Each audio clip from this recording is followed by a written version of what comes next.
Namo fana ye ebrana begwani so Jesus mushani di otamfune so amaye wanana se mushani di wamayenya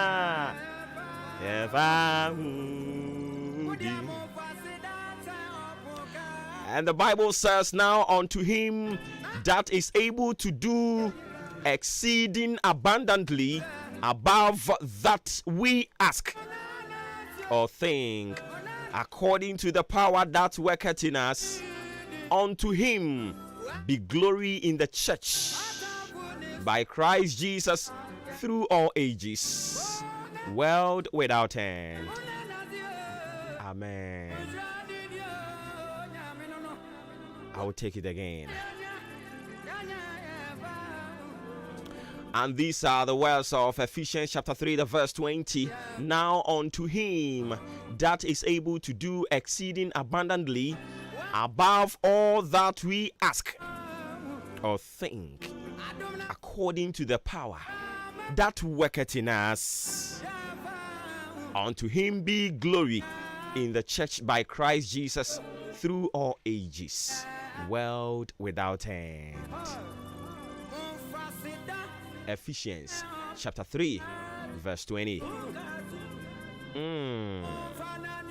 Mofanenyo ye yananasyo ye beshanidi wedi otam fone so amayen ejidi fue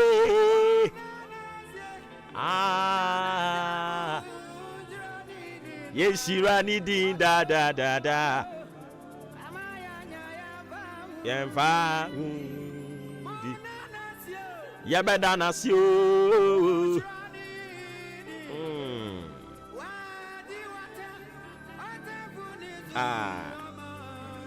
aropai na de otumiye manotra ade nyina mano boro so chene de yesre anase yesusuo sede tumi a eye yemu adwuma no te no sa onyankopon no na anopai ono na nani onyam enka no asafo no mu Kristo Yesu mu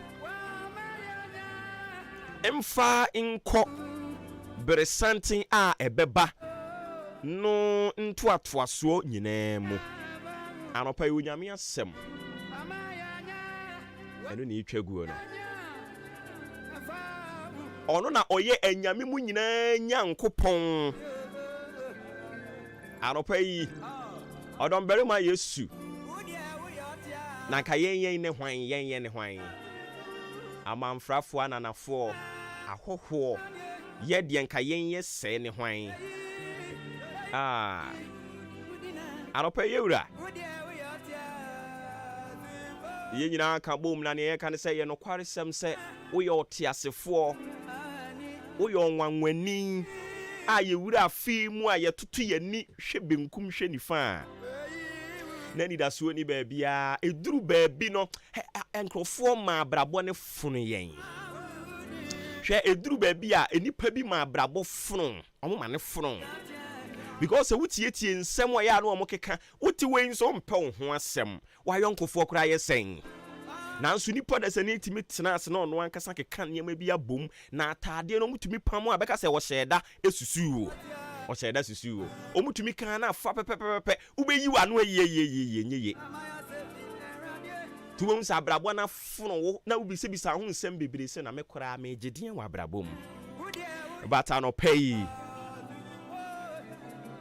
ewurade sabe ma wonti ase se nia otumi ade nyina ye na oyema ne buru ya dwene ne enti ase so nia ye bisa no impo ne ye misa no Say Nyankopon no se menka nkyerɛ so da so akurukura yemu. Ɛno nti ye bie ya no ye de ho aseda de ama ne din kronkron no. Unto him that is able to do exceeding abundantly above all that we ask or think, according to the power that worketh in us. Sawi Nyankopon no ɔsɛ menka nkyerɛ so ɔka ho anɔpa yi. Nia wo ye nyina ɔka ho ɛne ti biwa no na fa aseda fama de din kronkron no.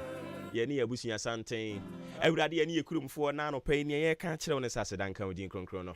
Ayeye nka wo din kronkron no. Ɛyɛ wo awurade na wama ho kwan ama ɛda te sei na fei. Awurade ye wo na wama ho kwan ama na to yen na nka yen ne hwan. Say I am adwuma ya konsuo bi yakwa akoye papa bi ana ya ye sacrifice bi e na ama no pay ye ti ase da bi e ya dom e na abɔ adom so anopa yi ka se e ya dom na abɔ adom so ama me da so ti ase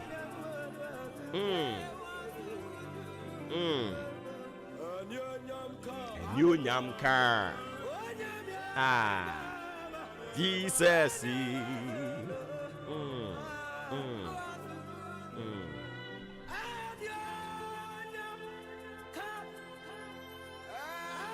and you nyam and you nyam ka unyam ye grama su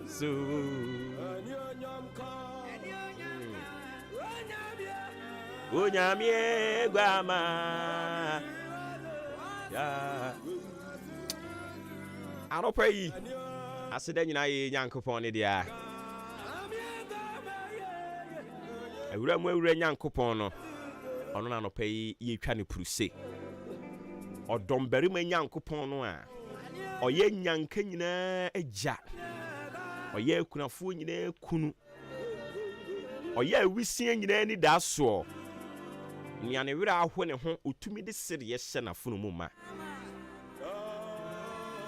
Anope ye Nyankopon ye da wase. Anope ye wura ye da wase. Nye wa ya ma ye buru ya dwen ne enti ase so. Amumuyefo te se yen, afeudifo te se yen, emeratofo te se yen. Ewurade wanhwe we no mu nyina so. Na woni yen ankonkonwasi anka nkyere yen se, you are going to deal with us according to our sins. Anope yeti ase yanto yentua yanko hunsuo yanko hu anyina na emum eyadom na abɔ adom so owura yeda ase ye ne abusua santen awurade anope mi ne mikromfo Ghanafoɔ de ye ka kyerɛ wo ne sase dan kan wudin ayeye nkan wudin kronkron no ɛna ase nyina ye wode a ye bra yakoma se na ye bɔ wudin ka se ampa Oni Onyankopon. Une nipa nyina nya wa no wa men eni nti wotena se to adwen se yemfrɛ no onyame sanse yenya no na ya men wono na ye nyina agya tum se oye ominti minim dade ako oye dade a yemmo ne kahire oye kokurumuti a wusan ne ho bɔpɔ na ato a anopai se Nyankopon no ene ye da na se ebia na de wo bansiri bi wo subiriku bi ene nti ye kan weyi weni ato nkyɛn ye de ye ni nyame bia ye nim obia tie nkomo no a ye die no de di nkan ye nim nyame bia eka ne ho na ye kura mpokura ye nim obia mpo ye nim obia aje so no nkuto anopai say asori na ye yi a eyawurade a hwe mamisi wasem an ade ache sabri no obi a wantimi ansori amfiri ne kete so na oda so da ne kete so a yare bi na abeka na to so no hwan na okobisa no he ye ni panti ye betimi afi ye ni ade ahwehwe abusua nim ye benya obi de ahye no but ye misi ye ho se eno ne nokware no ana eyampampa se maame abrewa no a enam se nyame ahyira no na wanyin na Ghana ha de wo ba abrewa wo ba akwakora no ye de bayie edi susuwo no yemmisa ye ho se maame abrewa no edi ani akobu no se ye ono no wa ma brantie na ntimi ansori amfiri kete no so no eye no kware ana me say si afi ani ebetimi anya obi di ahye no but no kware no sen ene tie se woda na wan sorry a untumi misa wurade obi ntumi nkobi sa wurade abusuafo betumi akwa abisa nanso so ye mema eye omu misa wurade se die nti ena woda ya wan sorry bia no obetumi anopa ye nyankopon ye da ase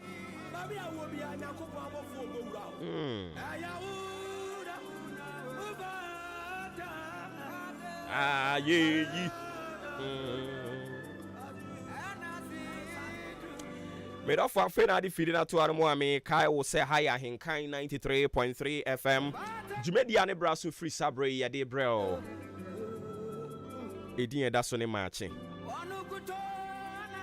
Marching your most authoritative social, political, religious, and current affairs. Breakfast conversation. Yeah, tell us to say a free sabre ekopim say anopa nundu ebebo for God encountery. Yeah, the asida de mabua for one more daroma. Putting this together, Udi Ahenkan Kwame Yaboa. Ajumpa hine kofi mensa kobike and a Billy man. Ofremi obo ba ofori amanfo. Anopa ejumedi mi di honchi media ma.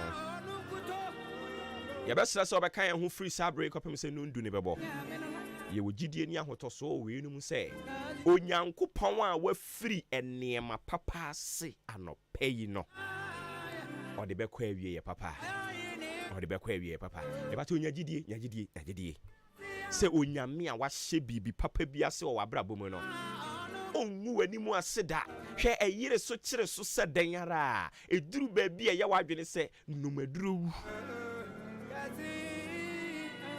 eduru baby ya wadwene sa fe dia pem otu ani anto bi ani mu no me pa cho ya na wakai sa asem ya na metai kan wa ha se agenyankopon obenyankopon no honkonkru nyankopon no eyire so kire so sedan yara ongu wani mu ase da biara da ewie mo bransam se ne besi akọ na da mu no ya de be ma wo na fe yi a ya to aso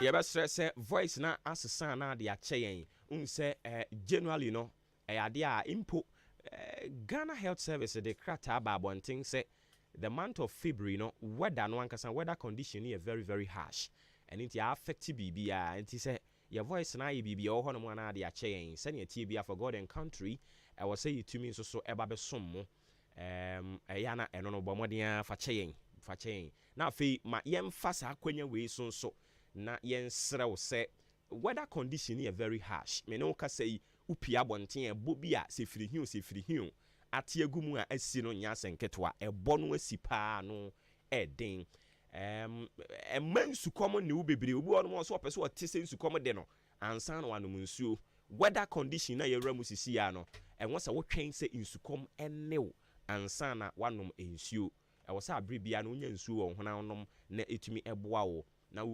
dehydrate you so ati ase ebiom se obetimi nso ahye nose mask no a enam dusty weather conditioner infuturo ni nti no upia no abomoden na wetimi ahye eye nose mask no so de abon ho ban area mayen we need you alive your family needs you I need you enti eya na abomoden abon ho ban area mayen ewie mobra insam se de besia kone de mu no 26th day of the and 27th 27th day of February 2024 and ne benada ewie mobran sam se ne besia ko abusia from one time Kasiebo no me dia ba ye si so e dia ma o se men kan che sa no pe ne ade a ebo no besia no kra na me ka ho asem no o che se ebo na no be den pa ebo ne ano be den ye ni ma bi efiri but ono a beba one na mu a efiri prem to bra ho no ekro no o che se obekọ ama ewia no atwene ti abo afei anwumre nso so o kire se ewium bete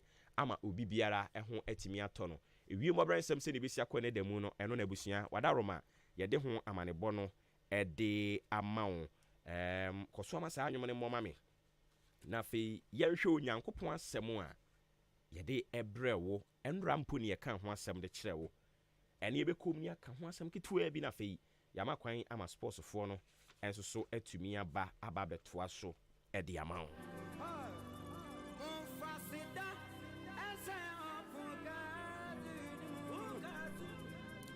Enti ɛnra asɛm a ɔbɔfoɔ no ɛde brɛ yɛn maka kyerɛw sɛ saa asɛm wei no ɛbaa naano memene da no nti na kyerɛ sɛ ɔbɔfoɔ no n'ani abere paa ɔse sɛ wokɔ a kɔka kyerɛ wɔn sɛ onyankopɔn yɛnwura yɛn bɔfo no ɔgye nipa na ɔsan siesie nipa ɛne nti ntɛmpa so ka kyerɛ wɔn sɛ ɔmommra ne nkyɛn na ɔbɛgye wɔn baabi a wanante akɔduru biaa miwura baabi a brabɔ ne de wakɔduru biaa ɛma awerɛ nho anɔpɛ yi a yɛto nnwome wɔ bi wura hɔ ne ho a wɔsu tie ha su a wɔsu no nyɛ sɛ wɔsu ɛsɛ wɔɔda nyame ase baabi a ade na bɛduro na wura hɔ ne ho because ɔhwɛ baabi a brabɔ ne de na kɔduru na wura hɔ ne ho because ɔhwɛ a abrabɔ no a ɔrebɔ no sɛ wɔɔte yɛde bɔ bra no yɛwɔ clockwise ɛne yɛwɔ anti-clockwise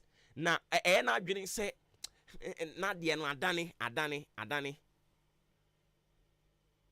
saa na ɛyɛ na adwene o because ɔtena ase na ɔreflecte a ɔhɛ sika ebire bi baa ne nsɛm ɔtena ase na ɔde n'ani ebu nkontaa hwɛ nneɛma a ɔno ankasa tumi hu sɛ wayɛ yie pɛn ɛna no ɔse cars yɛ den me matɔ cars pɛn metɔ cars de man nkurɔfoɔ ɛnɛ bicycle kura me ni bi ɛne nti yɛbɔ nnwuma ne wira hɔ ne ho a wakaakae na wira hɔ sɛm bi sɛneɛ naa no na Israelfoɔ no nso ɔmo nam akwantuo mu a onyankopɔn hyɛ wɔn bɔ so wɔde wɔn bɛkɔ Misrim asase so na ɔmo nhyɛ dan hunu Misrim asase no sɛ yɛ tuntum sɛ yɛ kɔkɔɔ na Awurade de wɔn nam mu ɔsɛ mo mɛfa ha na wɔn di n'akyi ɔsɛ mo nwura ha na wɔn di n'akyi na wɔde wɔn abatra mmepɔ na wɔde wɔn nam nsuom na wɔde wɔn nam ɔtadeɛ mu na wɔn nam mu a afei wɔn duru Babylon kuro ne soɔ no anaasɛ bepɔ ne soɔ no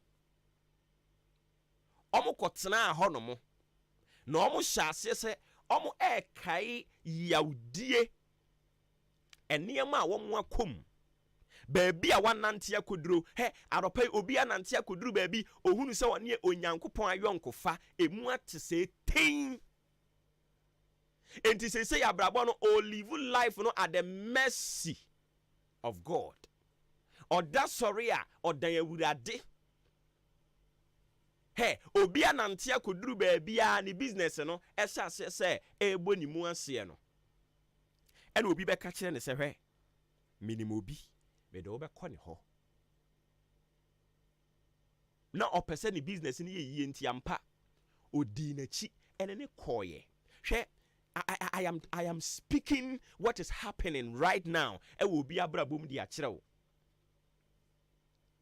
enti wodi na yɔnkofoɔ no akyi ene wakɔ akɔgye biribi ɔkɔgye baayɛ no ahyɛ aseɛ sɛ ɛɛtɔmente no ɛɛtetee no afei no wahunu sɛ wayɛ big mistake wo sɛ nipa ne na Awurade sɛ menka nkyerɛ sɛ it is never too late for you to come to him to reason together anɔpɛ yi Awurade sɛ menka nkyerɛ sɛ ɔno deɛ ɔgye nipa ɔgye wa wɔnyɛ wo kɛkɛ ɔsan siesie wo. He saves and he grooms and he is calling upon you right now to come to him. Momra Awurade nkyɛn baabi a wanante agodru bia wa abrabɔ nim aware nim adwuma nim sukuu nim obu hɔ no mo a ɔse na adwuma a ɔyɛ no ohia bambɔ hwɛ bambɔ bie ne wɔn mo ɛsene onyankopɔn bambɔ enti ebia na wafom akɔ akɔdi obi akyi a na yɛ wo sɛ wo kɔgye bambɔ but na wonim sɛ wo kɔgye wɔ haw ɛmmɔ ho ɛna wakɔgye wɔ haw mmɔ ho na ɔde abrɛ wabrabɔ no ama wani atutu agu nsɛm ama wayɛ mmɔbɔ Awurade sɛ menka nkyerɛw sɛ it is never too late. Come to him bra ne nkyɛn ɔbɛgye wo na wamoa home. He will save you and give you rest. Come to him. Ɔto nsa de afrɛ wo ɔbɔhwe sɛ huu mo a masoa mo nne soa abrɛ na mo kon mu buo asofo a moate ahwe elders a moate ahwe deacons fo a moate ahwe deaconesses a moate ahwe nyame asomfo a moate ahwe kane no ka ma nwom so a enwusre ewum eno ma nwom ne so a well to say you are using your own strength. It is never too late for you to turn to God. He is calling on you. Come right now. He will save you and groom you. The Lord is ever ready to make amends with you. He is ever ready to renew his covenant with you. He is ready to walk with you. Enti bebiawa nanti akodru bia no o se oje na oje wo a onyo sa keke o san siesie ka kire wunua se wurade bejewo na wasiesie wo nti bebiawa nanti akodru bia medofo e ma awere nho odie bia watonsan mu tentan wo na wurade ehwehwe wo o se wa ma papa ne atrenefo wo mo ekekare o manim manyame sompa no. He didn't come for them. He came purposely for those that are lost. Those that are lost. Womo ayira. Omo na ewurade bade ma won. Omo sink deep in the sin. They are the ones he came for, and he is calling on you. Say to mirikane bra ne nchen. This week, come to him and he will save you. This day, come to God and he is ever ready to welcome you. Say impo. Why you bonny? Our bonny no eye kokko se den. Erade so obetumi asesa no. Obetumi asesa no. Erade nka wo ho. Na nya akukuduro. Akukuduro no a prodigal son ni nya ye. Na ohunu se baby amanante akoduru no. I thought say me ankasa me nyansa ne me nim die betumi aye. Ma ya anye yi. Me de beti apempem anye yi. He, boni ni nti sika to me nsem kora mpo a na hye. Me nya sika me hunu ne me mfa nye. Sika ne firi me nsem na fe masan ka kai plans no. Listen. Boni ni nti ama enuonyam aye friend enuonyam ayira. Enipa wo no mo ye adwuma no. Baby, why ye adwuma duru no? I was saying ye reward you. I was saying boss ohunu sacrifices nanka o reward you. Nanso su biribi akata wanim. Bibia yo si akwan de amasa ade no. Awurade se wa ye krado. Ojewa onyo sa keke. Eniema bi a asay whatever the locust had eaten in your life, he is ever ready to restore them. He is calling on you. Come to him and he will save you and groom you. Erade ntina ni mu nkyerɛ wo. Onka wo ho. He, o shop no de ko share bosom bi nsa. Bosom na amoa wo. Unse nkrofo metade animguase ahyase eba. Anopa yi me kamfo obema bi di ama wo. Ono ne onyankopɔn, ono ne awura mu awura, ono ne onyame a enipa nyina de ne ho ato ne so na ade edibua wo mo. Eyo ono na ye nam sum ka bibunu mu a oyɛ ye nyankopɔn ye yen han. Sa nyame no ena Ghana for mikromfo me kamfo di ama mo anopa yi. It is all the adwuma no ahyɛ bosom nsa gifri ni nsɛm ne fa be hyɛ awurade nsa. Waware ye no de hyɛ bibi nsa gifri ni nsɛm na fa bra awurade. Wadwuma no de hyɛ bibi nsa gifri ni nsɛm na fa bra awurade. Wayɛ krado se wo no obenante, wayɛ krado so obesan tie wo biam.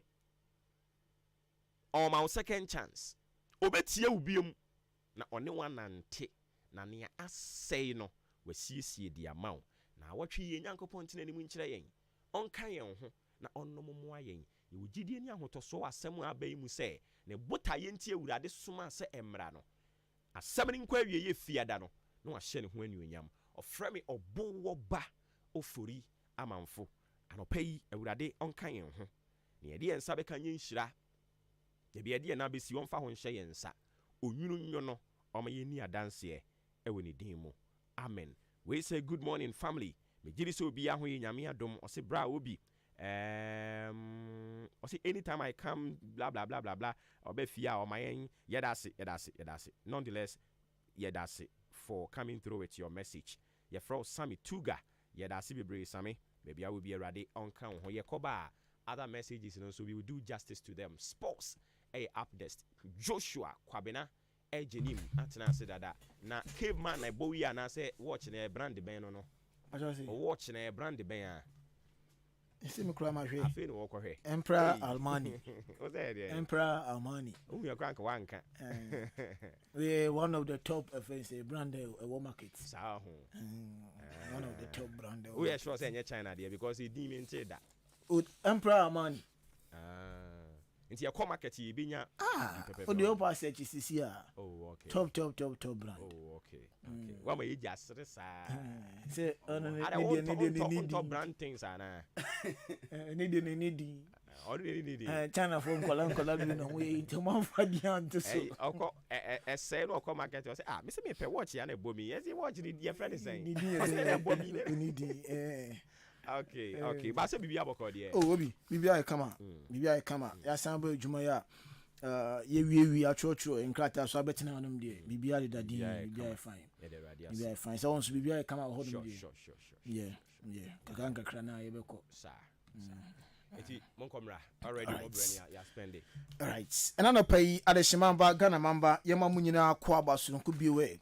Ensambra Ahenkan 93.3 so yatnasi evidence based sports presentation in the age out and anope midin ready Joshua Kwabena ejenim Yosef Aji enso ewo ha me fasida ema Jubilee Hospital o maso na semeda goodie munsem dan nyina no ye de bro na de tienie obepiem o Jubilee Hospital a say outpatient service na agba na pese ye bi mawa sa kunya no enso ewo ho wen oba ya no ye hwe mo asansan wachi akofie inpatient service na so ye jiwato ama a doctors na nurse for agina so ahwe mo yaro wanyina enso atu available to no enso aba lab biabi yebi ewo Jubilee Hospital pharmacy ewo ho sounds na antenatal care ye fen ANC we no ekodema emma na mafo furu no sounds na postnatal care so hodema emma na sa wofo na mawo awie no afi theater enso ewo ebia surgeries anaso operation bi na wo ya ye bo kama amachiri enso aidin afi maternity nso de yebi ewo Jubilee Hospital ene ultrasound ene electrocardiogram machine ye bi aba we ni scan machine ye de scan no na afi ahwe be bia o how na say problem ewo body ni mu ma bia nso akoye edi amount African street honum bibi chire wadwen so asem bi eteteo uhu be bia onfanfa uhu nia onya afa be de cancel it na fo monhwe en cancel kama na so how no so no ye emfiro so wani ina ohwa dia uhu ene yi we pima your icon kan fide ahyemu ma wani ya re nyina no ye de be sa one time enso edi amount afi dental clinic na enso aba ene mu amosen eye cholesterol mo ampese mu tu mpese mo hye mo pese mo polish mo se no mo be piem Jubilee Hospital afi diabetes any hypertension for no so no fere no pa bia no nchechire enso ekoso edi mamo canteen wo ho nti upedo na pomdi wom enso atodidi a eno na Jubilee Hospital ye canteen so ba na se insurance ukita bia ye beje na afi ya hwe wuye wo hwe achi akwan odan aboabo road ya so Amantra bridge ne so honum ene wo 0244 575799 0244 575799 and 0241 784645 0241 784645 na one Jubilee Hospital enso edi enkomo Festus sebrai enei upe decoder ayusu decoder ebebo dwumamre santen edi amaodia eno ene Festus Enterprise se upe multi TV se upe DSTV Star Times Canal Plus HD Plus combo ni bi na pese auto oyusu na so pese o recharge ani nyina no Festus be ne kama enso edi amao enya no nko a ye tonton TV brand biabi ebi ho TV one mount ebi aba afi decoder stance nso no ebi ho remote control TV there afi decoder there no nyina no ebi available enso Festus Enterprise afi AC na pese auto a me pacho o de bo demo o de bo office o de bo dwuma o be PM of Festus Enterprise ye mama bi no wato na bibia nso akokama edi amount ebia o satellite no anase ne no AC no one to nsan fan friend o mama obi be ye fort aba ho ye se fa fort ne brother fort sport ne bedanya e behwe SSC Fort ne edi amawa sa how no onsan enhia ne biu wo hwe chi akwan a na se yene ochumasi sport in prempe ne fe Nanas Palace yene ne bo enhwanim ewo achimda yesan so eben shell fleet station no ewo achimoda 0244 515 849 0244 515 849 and 0269 305 785 na oni Festus Enterprise enso edi enkomo Ramen Barbering Saloon enso se brai oya kwala pani na opeso yuti na bibia ko kamade mamode a mbepie mu Ramen Barbering Saloon school for na nemu ko school no bibia sem kokoi muti no Ramen Barbering Saloon ten haircut biabi na festa biabi baby enso edi amao achimda Roman Junction yene team snifie no ebe ho pe ababo bompa junction so yene fitting shop no na ebo enhwenim 055-271-6777 055-271-6777 and 020-840-0859 020-840-0859 na onye enso abo enkomo Benito Maoli na afedani eboa pepian voice na gum ede amayen ene anope Yeshen 7 mfamawa Andrea Kopiem wa Ghana Premier League ni mana se outstanding game ba kwa na ewo chiri ase yebo ana yembo no emfimfio no etumi etodwa Andrea na sei ena game no ekokowi Aduana Stars etrenfie ema Samatex ko choma bone kan mienu a omote eye kan ba ko Abrante fene Samson Kwabena enya eka ba ko duma Aduana na fio down ni enso ewremu ewo Samatex Abrante fene Baba Musa ena feyima no kayeke ena bo 2 goals no enso edma Samatex si sei ena se susu no enso akɔwie Samatex egusu edikan ekuta 35 points Aduana etosumieno ekuta 30 points nso Atraman tosumiensa ekuta 30 ana Kumasi Asante Koroko enso etosu enaya omusu ekuta 29 points free Ghana Premier League na catch na for PMO enso all the senior most national women's soccer team the Black Queens of Ghana catch here na nim say Olympics qualifies no final qualification no enso ayadia egusu a ekoso Olympics na eba so afie ya mu Paris France omo aye mine emu na first league no eba so fiada no ewo Accra Sports Stadium wabra Black Queens etina say omo ene Copper Queens of Zambia de Bonia Zambia for etche Black Queens etwa ekanim bako a yentimi anti ewo Accra Sports Stadium enumu na head coach enso edema Black Queens of Ghana Nora Hotel echema game ni de ade ombobo ye pan players no omo show value ai ne no omo esefata na mom kugona na bai na kugona abane de beboa mom good base omo gina so na for return leg Airbus no Black Queens etime jan na so abo game no edin kunim ma bia so akoye o se I am much convinced say game na Airbus no ayade so mutimi sha 1 goal per Black Queens betimi afam awuramu na for Olympics games no Black Queens enso a qualify ako. Normally we should win this game to build on this performance. I think the players showed a lot of our values. Teamwork was here. I think there was the passion here to win this game, the passion to play football. Yeah, one single error. This is then a high level, and we lost this game 1-0. It's a good base, but for the next game, it's 180 minutes to go, and I'm so much convinced that when we put 1 goal in Zambia in, we will explode and we go through to the Olympics. So it's all here. I support and back up all of my players. I'm proud of the performance. I'm very sad that the result didn't follow the performance. We head coach Adama the senior most national women's soccer team Black Queens of Ghana Nora Hotel in Como ena ode abano afei ayadia team media officer enso Adama Black Queens of Ghana maami afen Matilda Dimajo enso ekasaye ede fa game no ochema ohwe ne Black Queens ade omo aye se ne ne no train no mo afei nije wo camp any spirit wo camp owogidie se anto ade Black Queens so metina qualify na afei African games no and as when Olympics games Ghana yenso etimia qualify ko piem Paris France minimum. Of course, so many also. When him say this time round, no, I will go rule and cash. Say to me, 1-0 crowd ha. You better extra time, you better penalties. The girls need believe. He say, oh, chef from your second half performance, now a boy, it me capture Zambians, yeah. Omo hope say, bet me a show more hanum. And the girls need the omo very resolute to be any training, be a said a bear, and could you bet my bama, a chief for the OCA. We change official so be they also be in a very serious manner meaning na say in Ibra Basse per se ye qualification if you we team media officer Matilda Dimajo ono ene komo ena odi ejaye na Black Queens after say nano other fiada no omubo game omulusu ye no Saturday no ena omufi akra kopie mu omu di Kenya Airways APM ewo Zambia omu landi ye ewo Simon in Wanza Kapupui Airport honom ena omu landi ye Wednesday ochina 6 p.m. local time ena return leg in Ebaso Zambia omu ni Ghana enable. Yanton Samuel Sonfamanda no pedi and then Yesu Remo e wandra game to Diana Stars etna fi Emma Samates coach of Mabona Academy nu amutim ba ko no and as head coach Edma Diana Stars buko no ayo pa fa yaw a champion ono so ede no koma ka deja after the game no pa say game ni de na ohwe performance na bibia enso ejina nan so na mrante no ebo momoden na mum de ankoye amfama no and say omu consider entam dodo game no ehase a and say omu ja omo ho and nkofre tambo kunklo and say tomotrem no ana tumi amwa amu ending kunim enso ewo game nim.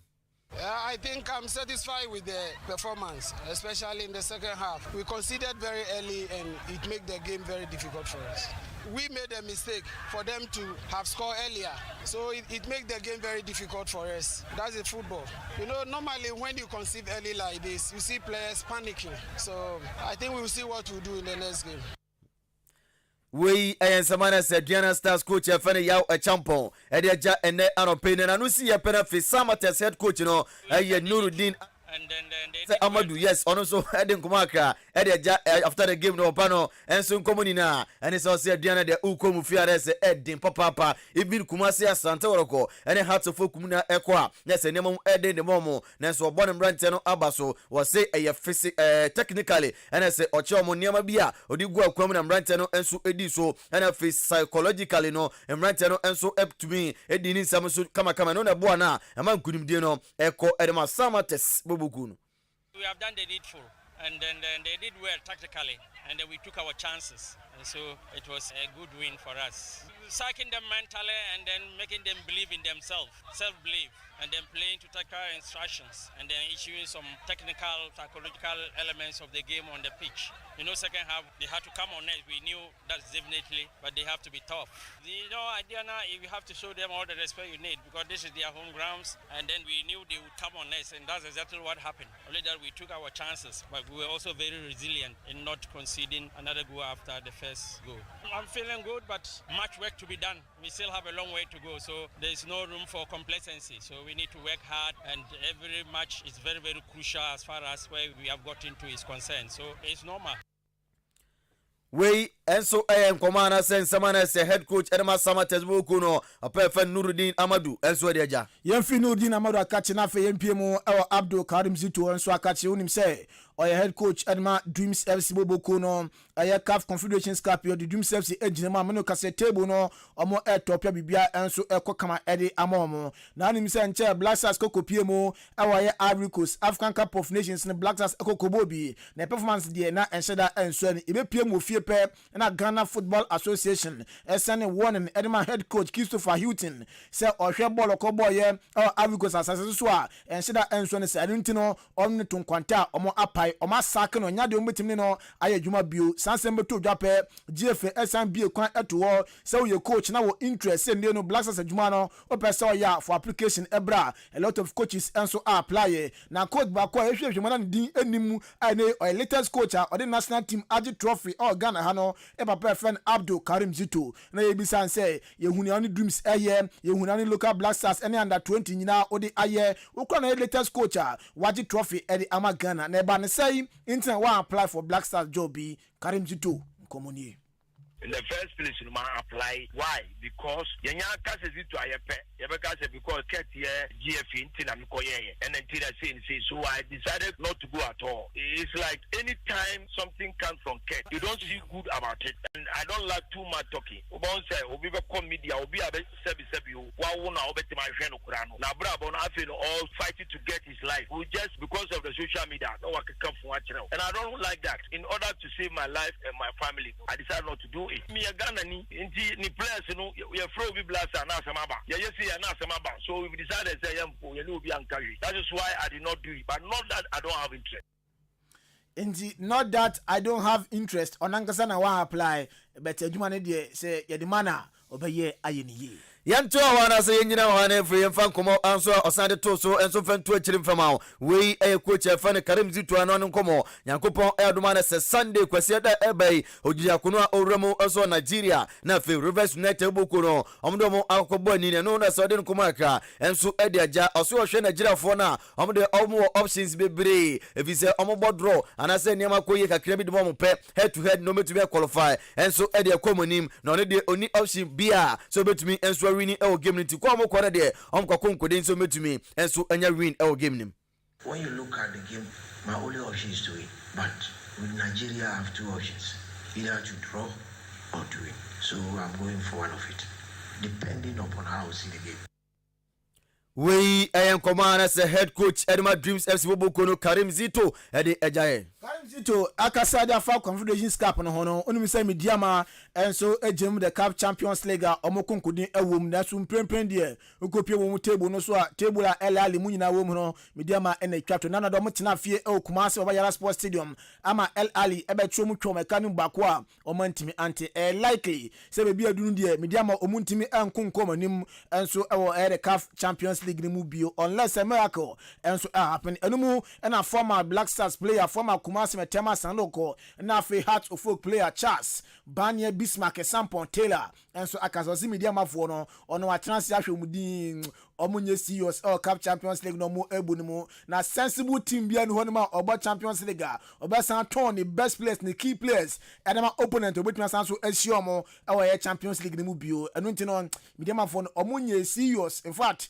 omunye ndu so de hu bia say Champions League ombekonkuden e de akomonim o say Ghana born enwuye na Ghana born ewu a na kayentimi enton players enfrim enko Charles the man for no I said I'm going serious Champions League na ebon obi o serious on turn key players for us about Champions League has all turn key players after Champions League which map turn players as out because of this year no ye Ghana football no bi ye dwin sika na ebenya no asin Ghana football because senses mu no me hu say obi board the Champions League ni key player wo mo so aton the number Africa team on so obesa na kweshia competition so wo ultimi e qualify do BS would play their best since Esca. And the Siano, more being can't say Ghana football night. I say, I say, I got to players football, ya, and say, yes, sacrifice, ya my players, and so ye team, and so ye standard a person.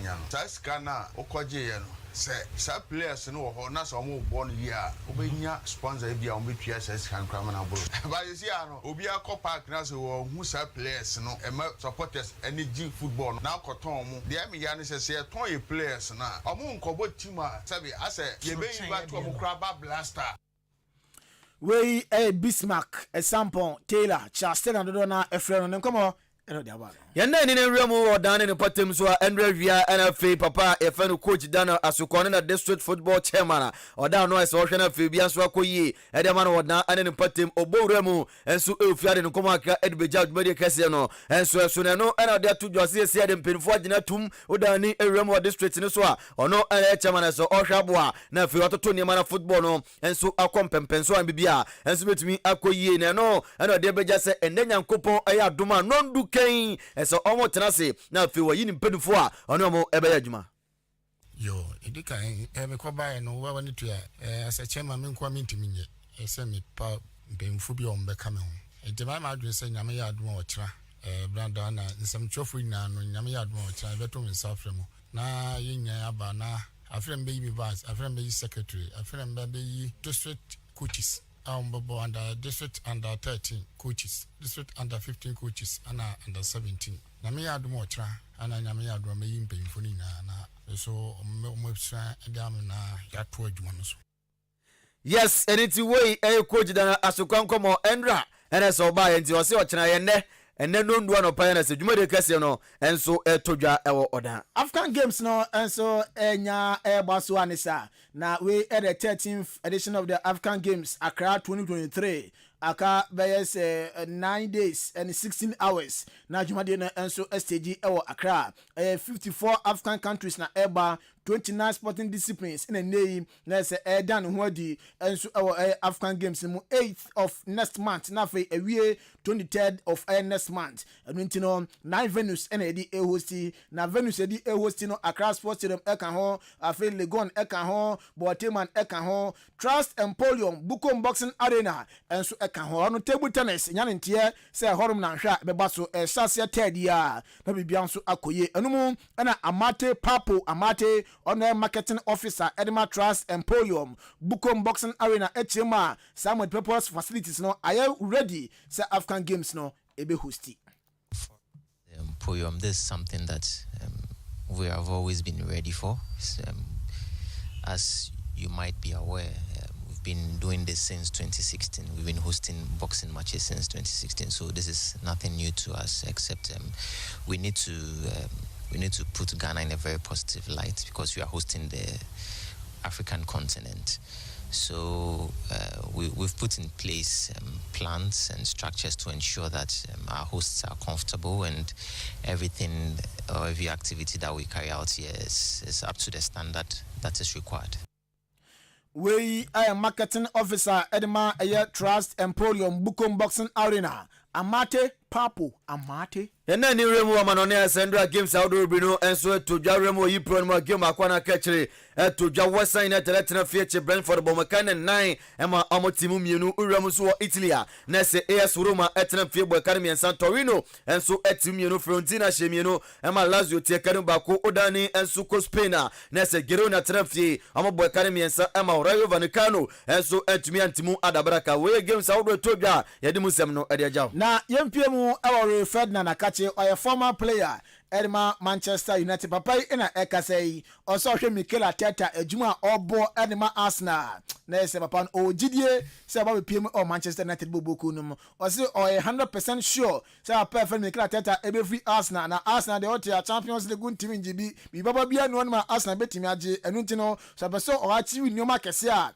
o mepiem o Arsenal Abrante fan Philippe Kwati onim se Abrante o former player ma Liverpool dan ne kumsi akan Edma Barca de nemu a na se niam ko ye fema no ode nkuma kan so de agya oso dan ne Remo Basura mo korumu a na so pa fa ne Georgian club obetunufo se o ja Liverpool hwede o si bodwuma ne de a obetumi akoye Barca adwuma ne yi na yempiemu Manchester United unim se isia de se Jim ona waba o control nyoma Edma boboko efa ne Manchester United o si 10 players afie obeton na omudi enie roko na 1 Abrante fan wa Varane o say like this Abrante no obeton na so be jana manako Anthony Martial obeko Tom Hilton obeko Marcus Rashford afe Jadon Sancho Donny van der Beek Hannibal Majbel ono so reporter Ebansa Abrante ebeko Alvaro Fernandes Casemiro Anthony we wina a place a dua nes anhwa umbe United bobuko nim uto betumi atetim first 11 na da ne Remo Madrid na se report phone mo a eba na represent so madam ne Remo ban mu ni bobuko nim na Brantford fan Alfonso Davis omne no edi komo na febia enso atumi akoye ede amano na nkomo twetwe no ekompempenso a na se enkopon enma 2024 yi enkopin 2025 de na apsa Brantford ye fan Alfonso Davis odana ne Remo Madrid bobuko nim na no ada Madrid ene Hetafe ebo game na game here koso no na Abrante fan Jude Bellingham Ahenkan Akan Kasiebo enso de cha Abrante fan Mason Greenwood ni de kopin we England say the predicals and obi am penasem enam ne okoye edinti no na Abrante fan aye Jude Bellingham Akan Kasiebo chire no na reporter Eban say Spanish FN omuso hwehwe sansem no mu so hwehwe sansem na se ne no ensem na ehu hia de nei asotwen ebe ma Abrante a ye fa no Jude Bellingham enumu na Mason Greenwood echem o so pa Spanish F ni cheo Jude Bellingham de ni nua kuma akra wo so mu no munyiye in startem do munja man nka on best punishment bia ebe ko Abrante fa no Jude Bellingham eso Ronaldo na Kofi yes ya suspended no 2 games ibezan so afine no ni nyanse nano adano mu bo game bi na game no mo bo no game no cost na supporters ne esati Messi na Ronaldo ko jina omonim na odin sa fa ne be ba so o se mum kana omiti no se no ko de eye inti ni haba ne se Saudi Arabia ni se adi no ko ye no wati amra wabum na so ewo eye Saudi man no nti no 2 games suspended ontimi engine mu ensiaka be san so afane no na even sika no yate kakra wom na we kura mon kakra we kura aba abonten kwa na so be hwe no na yetua ne ka more than oji Oje awan ya de agro. Yeah, kakra. And then so abaye jina we so na idea si na Mr. Ghana and so atwa so Eddie Amao. We di Eddie Joshua Kwabena Jenem Yosef Fajiuti nka afei Benito Mauli ene Dani and so boy Pepian voice na etumu Eddie Maye ene anope. Captain in the morning Oboba Ofori Amanfo, over to you.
Ghana adisiye obuoba ofore amanfo emamo ache edeba Ahenkan 93.3 FM.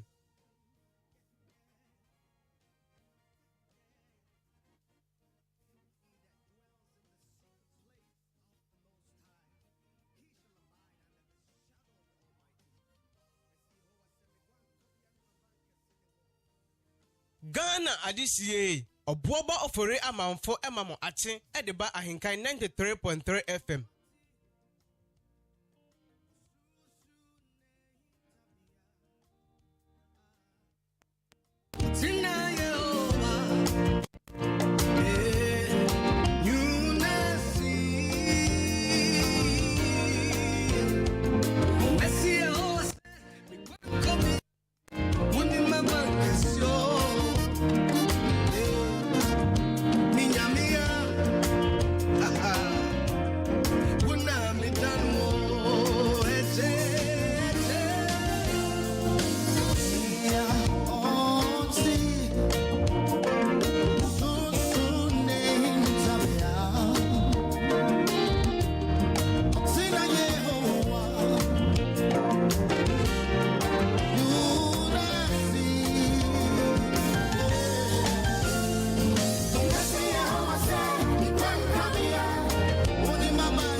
Young Faster Than Confirm other sports team.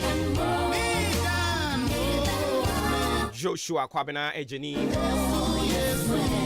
Kofi Ejiri, Ben Mawuli, Daniel Denchi, Raymond. Yedoma say to us some 40 minutes after 7 a.m. Matching. I don't need you made your name and a call 41 cc.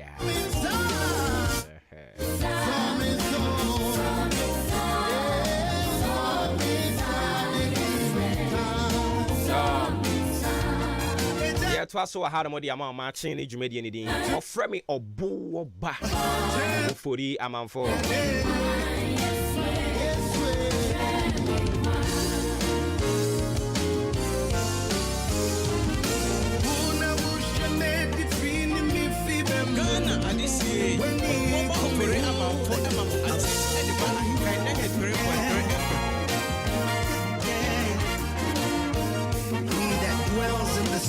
Place of the Most High, he shall abide under the shadow of the Almighty.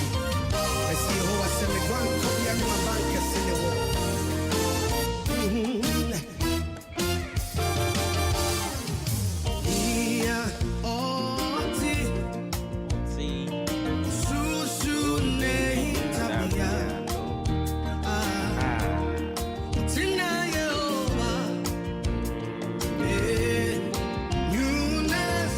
Switching to the brighter side of life. It's your birthday today. A glorious, glorious happy birthday going out to you. Inshira Babwedu of Unia FM, Unia TV. It's your birthday today.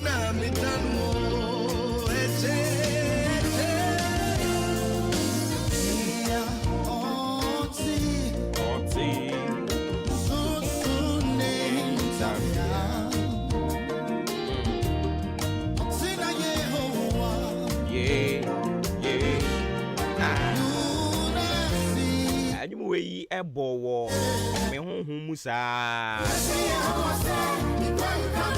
I shall see Andra around 10:30 11 then you we ebo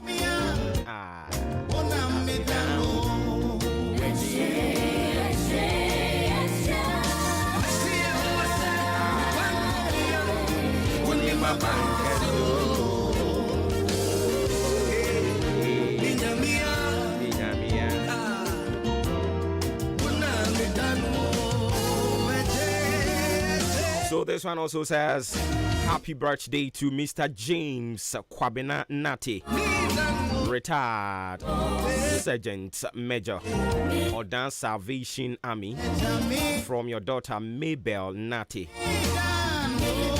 So once again, a glorious happy birthday going out to you, Mr. James Kwabena Nati, retired Sergeant Major, Ordan Salvation Army. Way free or baba Mabel Nati Honamona or the air quama leave to be 93.3 and beyond, and of course live long and prosper. Do have a good one.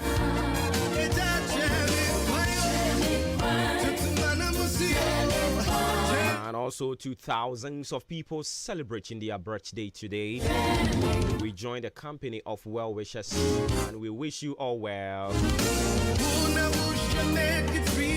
Radin kamu nyina mo ho. Kama koma so ade into me mremu mfama mo.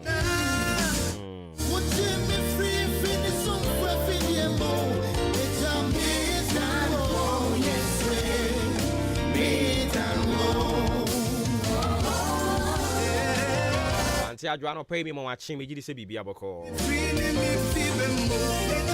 We come from me na yerade. Obehwe yen so. Obekan yen ho. Obeboy yen ho ban.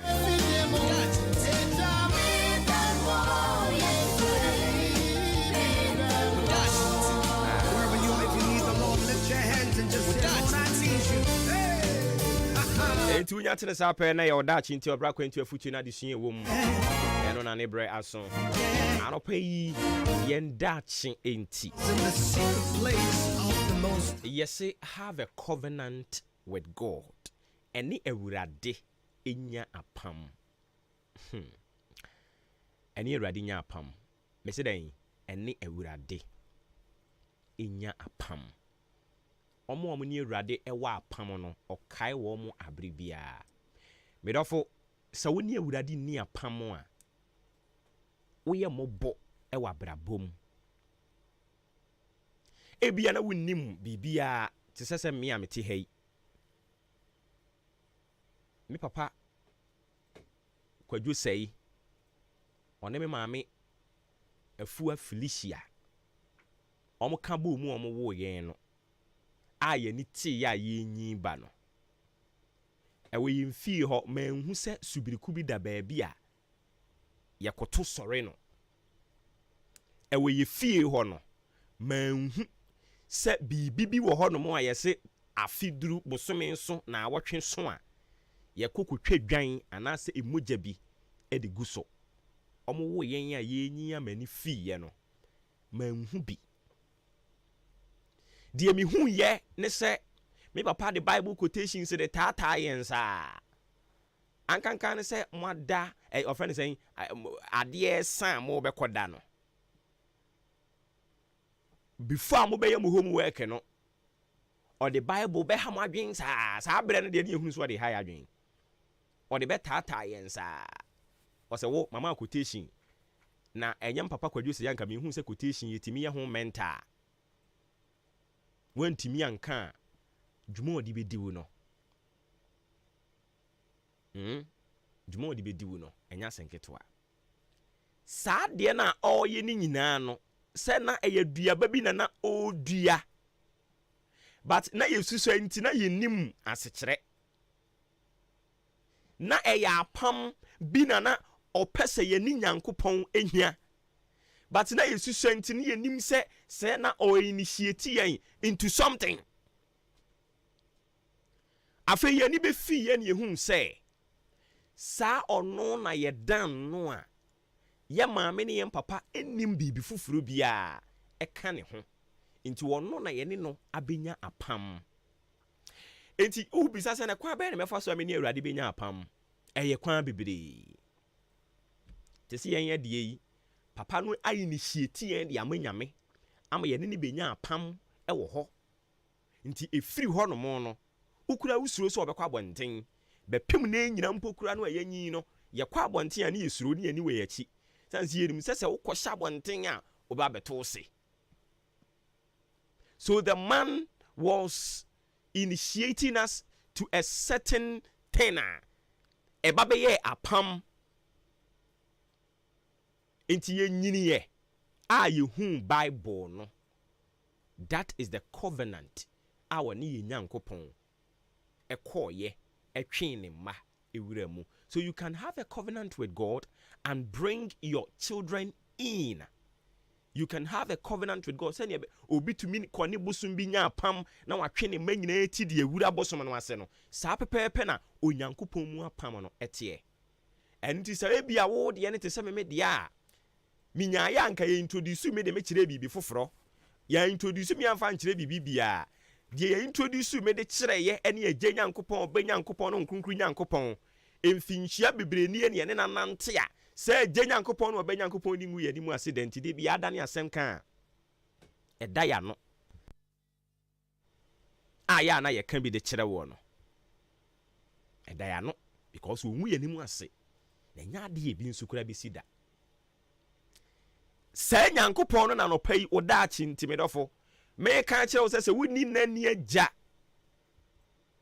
a obi nso nkyɛn ɛtena ɛyɛ tena na no deɛ metumi akamfo de ama oni Nyankopɔn sɛ oni ni nya apam ɛwɔ wade yɛ nyinaa mu hwɛ apam kwan bɛn na abɛfa so ani awurade benya dɔɔso ompaebɔ betumi ayɛ apam wadɔyɛ ebetumi ayɛ apam sɛnea wobɛsere akyerɛ nipa ebetumi ayɛ apam sɛ awurade me ne wo kɔ apam sɛ deɛ nipa bɛyɛ me bia memfa bɔne entua bɔne kada nti apam ne deɛ wobɛtumi ne Nyankopɔn nya apam ɛwɔ akwaniasa bebree so egyina wo a wo so hwɛ apam a wobɛtumi adi so a ɛnkɔnkɔfo wɔ ha bi amfa mmerɛ wo na wo ne awurade nkɔ ebinom de ɔmate ase so mo ne awurade benya apam osika yiem ɛno nti saafo no na ɔkenkan Bible a na onyankopɔn ka ho asɛm ɛwɔ Psalm hɔ no mu baabi ɔse na mommoaboa ma ho tewfoɔ no ano nti obi bia ɔne awurade benya apam no saa nipa ne ba bɛyɛ ɔhotewni unsa wo ne awurade ni apam ne nti na yare rɔfrɔfo no wo ne awurade nya apam wo ne ni apam bia ɛno nti na wo business ne mframa bia bɔyɛ no na ɛyɛ abu atofom wo ne awurade ni apam ɛno nti aware no de bia ntɔkwa abufuo babia duru no kakakra bi na gu anopa yi oda chinti sɛ ne bɛya usuku yi a wahyɛ ase wobɛtumi awie nti media me ka kyerɛ sɛ ne awurade nya apam ne fa hyɛ ne nsa na ka kyerɛ ne sɛ ɔnhwɛ wo so na wie suku no wo ne awurade nkɔ apam ne ka kyerɛ ne sɛ ne wura me srɛ wo akwantu eboa me na mintimi ntu wo ne awurade nkɔ apam ne ka kyerɛ ne sɛ awurade me srɛ wo boa me akwantu yi na enniema nsi yie enkrofo tutu kwan akɔ UK enkrofo tutu kwan akɔ US enkrofo tutu kwan akɔ big countries no but be pim ni wo mo bre na ye o ma dwen sɛ wo ofiri Ghana na ɔkɔ saa ma no ne hɔ no a enniema be kɔ yie but bra na ogu so a wo bre anopa yi sɛ unim obi saa afrɛ na ka kyɛ ne sɛ na wo ne awurade wa apam wo ne awurade wa ayɔnkofa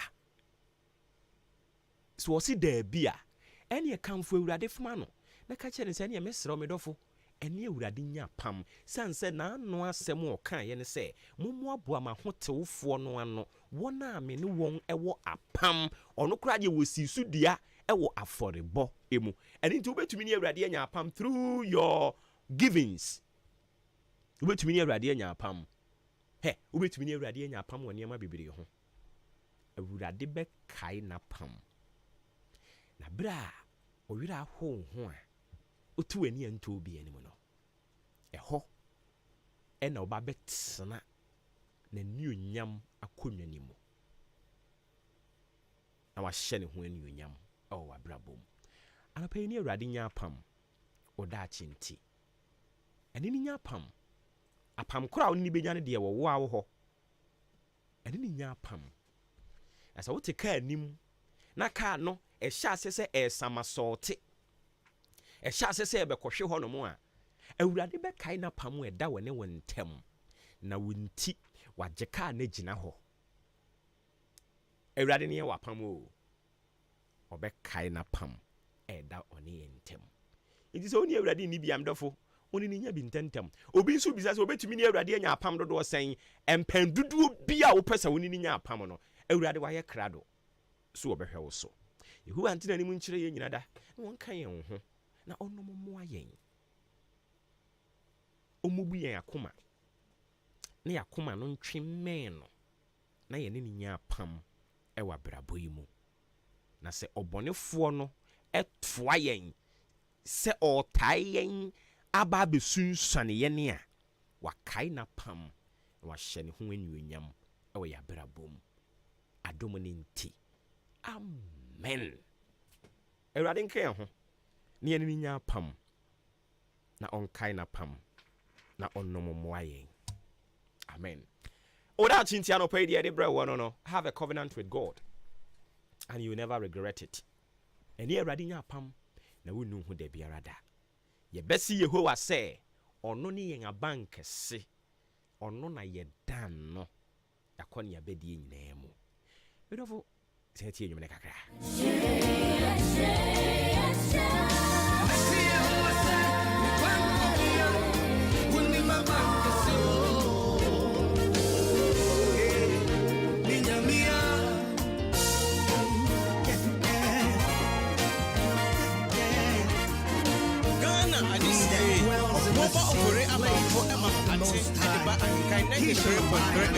Shadow of the Almighty. I see Jehovah send me one copy and my bank is in the wall.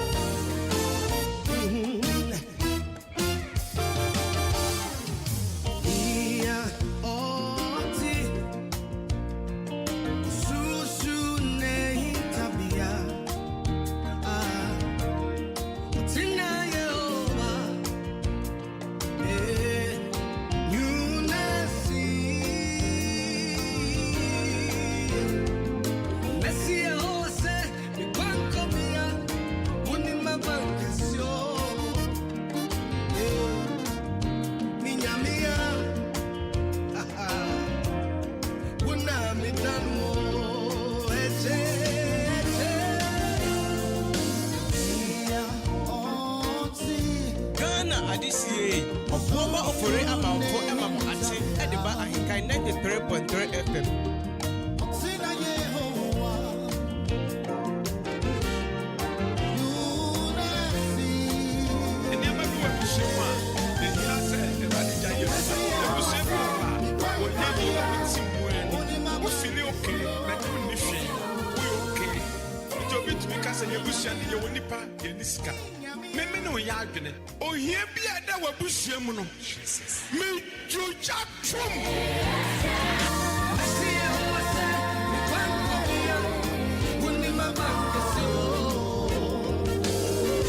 The bon kratambo so braso.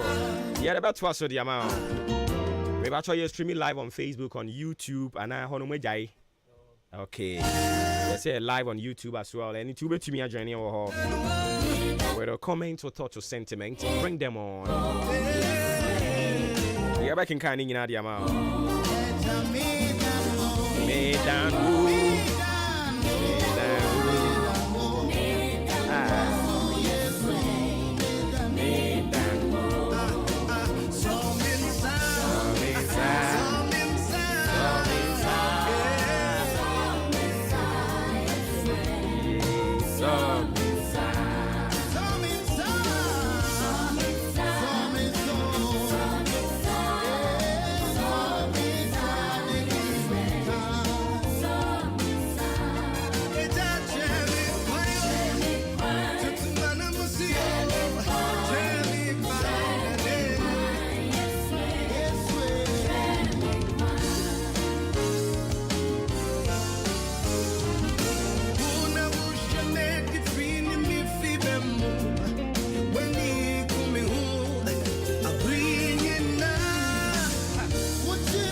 Okay, so young father bon krata mo so no fan to media no so fa e ma na fei en koma hodo a ya line ne app ene no yentumi hwe na yenyi nyina emfi ho emfa ema wo afia ampofoa owo apo moko de nyame adoboko na zo nyame adome so ho ye pa kwaku owo se bibi aboko yeah everything good the radius and I mean country today I will not speak tree. Oh okay ntia brofo nkwa na wo de be paper. Yes, I will speak English throughout. Ebusunya fo nso akrado pa today English people will listen to the paper review. Oh okay. Yes.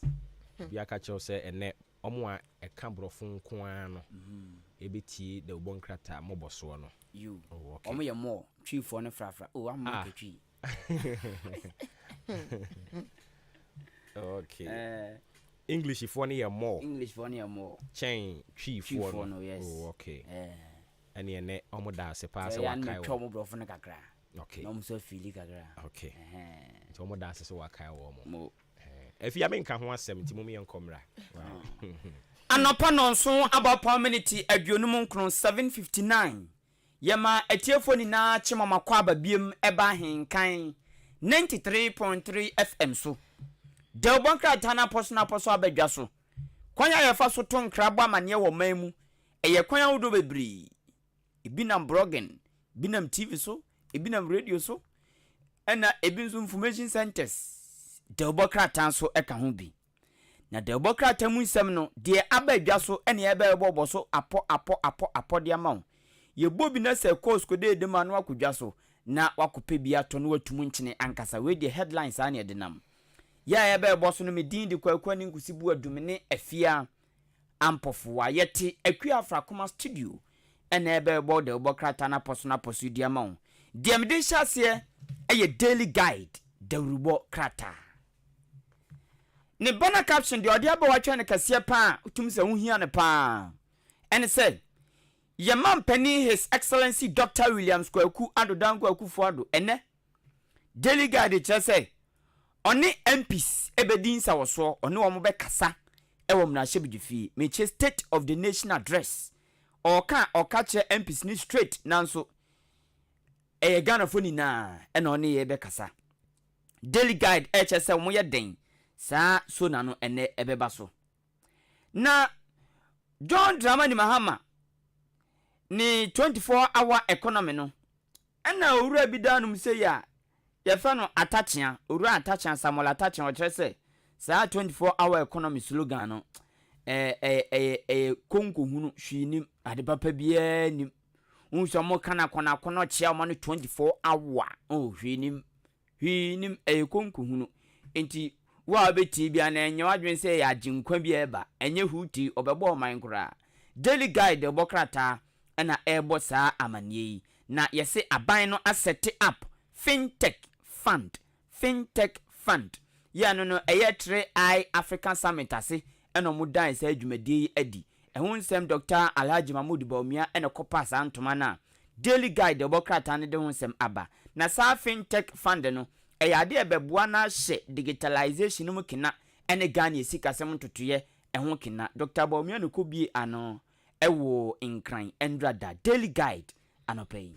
The Daily Dispatch the obokrata no ena medetwa so ediama wo the Daily Dispatch what in some about what dispatch nsem ni bebre no ena aba na tie 24-hour economy no ena baka vama wo kire se ho hwake hwini mu onwano na keka wo manum keka wo yom he ena Mahama ne dom ekeka kanse won tede na nado ye 1D1F 1 no ebia keke ena ono so astati enti wose ono de sa 24-hour economy no enhye dan keja ma no ho asem eda hanom sei na ye busa kosan bi wa hanom sei ba wo me awra ni mate no ebeye mati opoku prempe sweet na po ana se frema osei opare ho asem eda hanom so be so hunu mu yi ano akwa kopekra chei watumu enchenen na enchanu mu ase hanom sei na eye owura kwame mpianim eba no economy hu nsem papa aje bosuko ba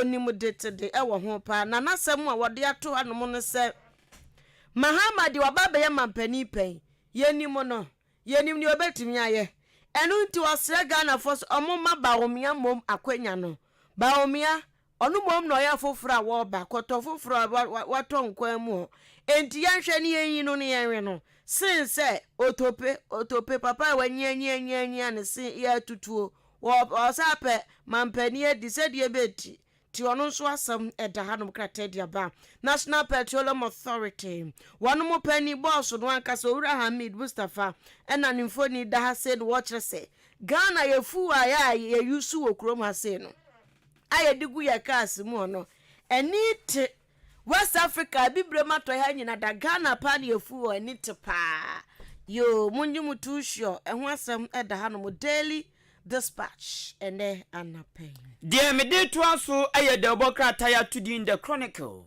The Chronicle HSN na na du so na no ebeba so. Ono so abo ho amane na Chronicle bi kroya san ka say yoko fo awro abaiwa bi ho.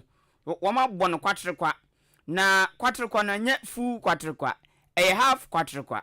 Ezan say wo ro no ho amane ka ni bra kra ni twie den. Bodies. Nanya no from bodies. Brazia. Bodies. Nichi the bodies. Sano mukano. Nananom me nananom nyina. Eh, nananom so bia bon papa. Me bodies. Bodies.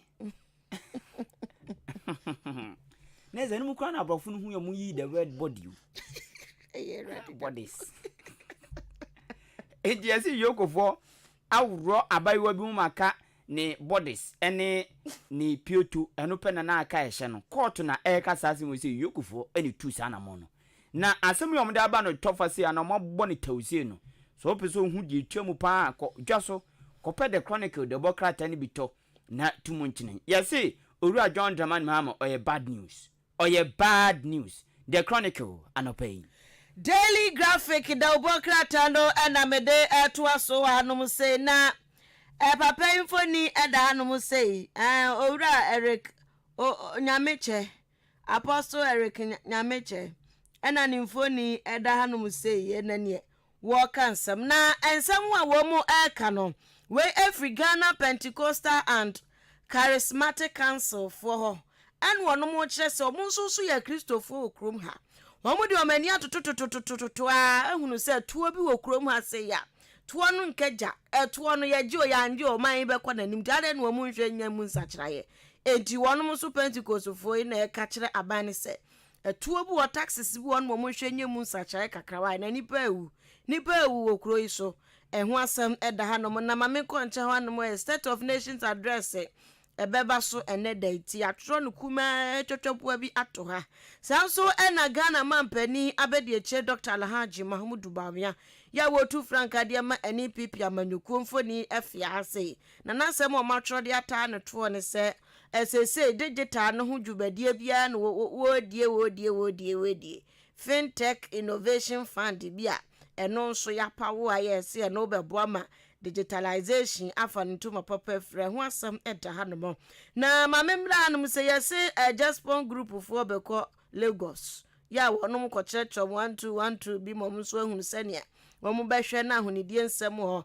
afa ne ntuma papa ɛfra teacher union so yɛso wɔn nso atwerɛ nsɛm akurukyerɛ nsɛm egu nkrata so de kɔma manyoku ahodoro sɛ wɔn mfa hwɛ wɔn manifesto na kyerɛkyerɛfo ɔbrɛ wɔ kure so kyerɛkyerɛ ni bɛ sɔre pa ba hu kyerɛkyerɛ ni bi kuma bi ɛhyɛ no kra bi wɔ kra ba bi ɔmo hyɛ site bi ɔmo hyɛ pa nya site ketwa akurasi tu light mpo bi ne hɔ bɛ nante mu ana ne sika bɛba ketekete bɔgɛ etu ɔmo so atwerɛtwerɛ nsɛm pa sɛ ɔmo hwɛ no parties ahodoɔ wɔ kurom aso ɔmo fa hyehyɛ manifesto nim na ntiri mbo a ma kyerɛkyerɛfo so asetena mu nkɔnkan wei ɛyɛ truth and accuracy every day daily graphic Delbokrata. The Ghanaian Observer Delbokrata munsem enamede toaso Dr. Abdul Hamid ono na epanyini pa otua National Petroleum Authority NPA no wo mo na hwe fango eso ewo manmu sempo wo filling station na ye se wa no anya sika abo brad wakoto wa bie filling station na wakopɛ fango bia na fango bia na obeto manipa bua fangu bua no ma nyadia NP fo betwe ama wo nto manmu nina ono ene epanyini na Dr. Hamidi kire se Ghana ye fangu a ye ton no eye papa eye pa ye fangu eye kama na emu tepa nti odi Ghana ho adanse ye fangu a ye ton no odi ho adanse ewo ahanum sei Oswafo na hwe enwuma ne adansie nsɛm Works and Housing Minister ayodum nyamfo kojo ponkroma owura yi kyerɛ sɛ Open Real Estate Agency Council Office by April owura ponkroma na kasa sɛ yenim ne bakro ne kasa ɔse mumie Real Estate Agency Council Office acha ofuriso busome no ɛwɔ mu bie ti yenim ne bakro ne kasa opeso hu die twemu pa na apede Ghanaian Observer Delbokrata bi wedie naposo abusuama yentro asomfa ma wanie yegusu ya bobo ensem so ede emawo na mamenko hanom se ya me call the new crusading guide the nsem aba yase na nado danko akufu adonedua yi yenhwe anim so obekọ mrahye bedwam na wode oman tibia oman bobre husem akwakotu dwa se ye apomuden sem se ye humasua se ye akwan ni akwantempo ho nsem ho chese ensem ne de bebre Ghana ba bia se ye wie akoduro wode mutsem nyina da beba besom yanti yase munhwe ni mukratai ede emu nsem aba yase entrepreneur fo mienu bi entrepreneur bi obi ajano a woni kakra wo de ye ne 1212 business ton de ko ha se fa se and who is say man who buso say I am entrepreneur entrepreneur bi ne say a lawyer for me no otwo mo twere de akogina mara no se wonom ye nneoma bi etia no nti adekura wo mo ye tia no pe 10 eda ho no motafa ye boboso na de ama wo na ya se dio enkranfo nso se wo mo pe ka ne se wra ni mate ni bia dio ya nya nkranfo bia o se ahinie wo mo wo ahinie mu won kra ho no mo ya se ga dangbe ya appoint ga dangbe as running mate ti eno so ho asem da ha no ni nyina running mate wa hwe hwan ba o mia ti ya se ye behia nananom nso ayi omo gu nsa nso ewo ye flampa house obi ntia ne baomia enkofo kansem krata nso anya ho atro de abase nananom nso be ye running mate a ebebo apa na asiano nso ene ese aposifo wo mu chesi businessman bi pa na chesi a wo mu chesi akwaze minimum ananyo no debi no ondo anya sa na yesi chesi a ye chesi ni nyina da ne se wakwa aka na posifo so wo businessman na akori aka de se de benti ukori aka sa agede ben ti eho asam da hanum se yesi ye tata ne pa na samia wuku Ghana hanum nyo lotofuo pani pa ya wo hwe ye nneoma fa loto ho ti seze loto no omo mutwa ne kire se mu aye de pa mu aye de na wosi mu aye de ni nyina dan wo ka kire nkofo se wonam kwan bone so ya wadwen se obeto chacha wo krom hanom a chacha no se yo papa wom ne yo bone wom enti chacha bia ya se ka chacha bia ya chacha nda bi wo se chacha bi won mu a enam kwan papa so illegal chacha wo ho enti so wonim na wo ye illegal chacha wo krom hanom a chacha eye lottery for anyintu mu a waso be ye hyehye nti wasua ko e de ato wonom so obi e be chu na no da meko nkra meko te yesi aba mu wa bia yenimu no minimu ne pa yesi yiwo omu beti omu twai bina minimbu se bet nso sa ye de enuro ka ho yesi wo twa bet ni binti wakọ aduro so ene ya kire ne se so obetwa dia kone kokuma akwada 2 weeks ema ne ba 2 weeks akwada no ogugu no wakoku no one ne namfofo ade omu di ko twa bet na bet wo ye do debi na kuma dia bet ni utwa uni aduro na ekoye den o betim enwanwa ti se be bi obadi balo se scam no se on be so me ya di wura bet because na bet dem nim so bet yo mo bobo bo na obi bo ne manso e na wo kire die nsi na aduro wo mu sen anju ukobubu players na 2 weeks ya chanity om se comfort openity to me chanity openti ope akoda ni ti e de aye nyankomade amom ti se omu nyina agum ti se de awiase ko no no okutwa bet wo bet keke na me ana bet de bet wo de honhum be na ekutwa bet wo de aduro be na ekutwa bet obi bo ne bo ne man so na o predict o suggest bi se be to mu be say no we nhye say we nye say enkokọ na enye say no jom ko huro mani and yo ye den emfa David and ti ko mo gidi ehiem no se emfa bet wo de aduro ko hye bet mi sen enye adwuma yo na o ze illegal chacha ebi e de an biem wo ze okọ ebi okọ paba bo ze table so na asa de bi kwa sane won sane mani bida and so me sure say illegal chacha I say table so azo obobo ade bia ayi ni bia na de omo tu aka omo ne kalis into o kire mi hu say de mi ntire rade ni na o no mo omo to pa na obediska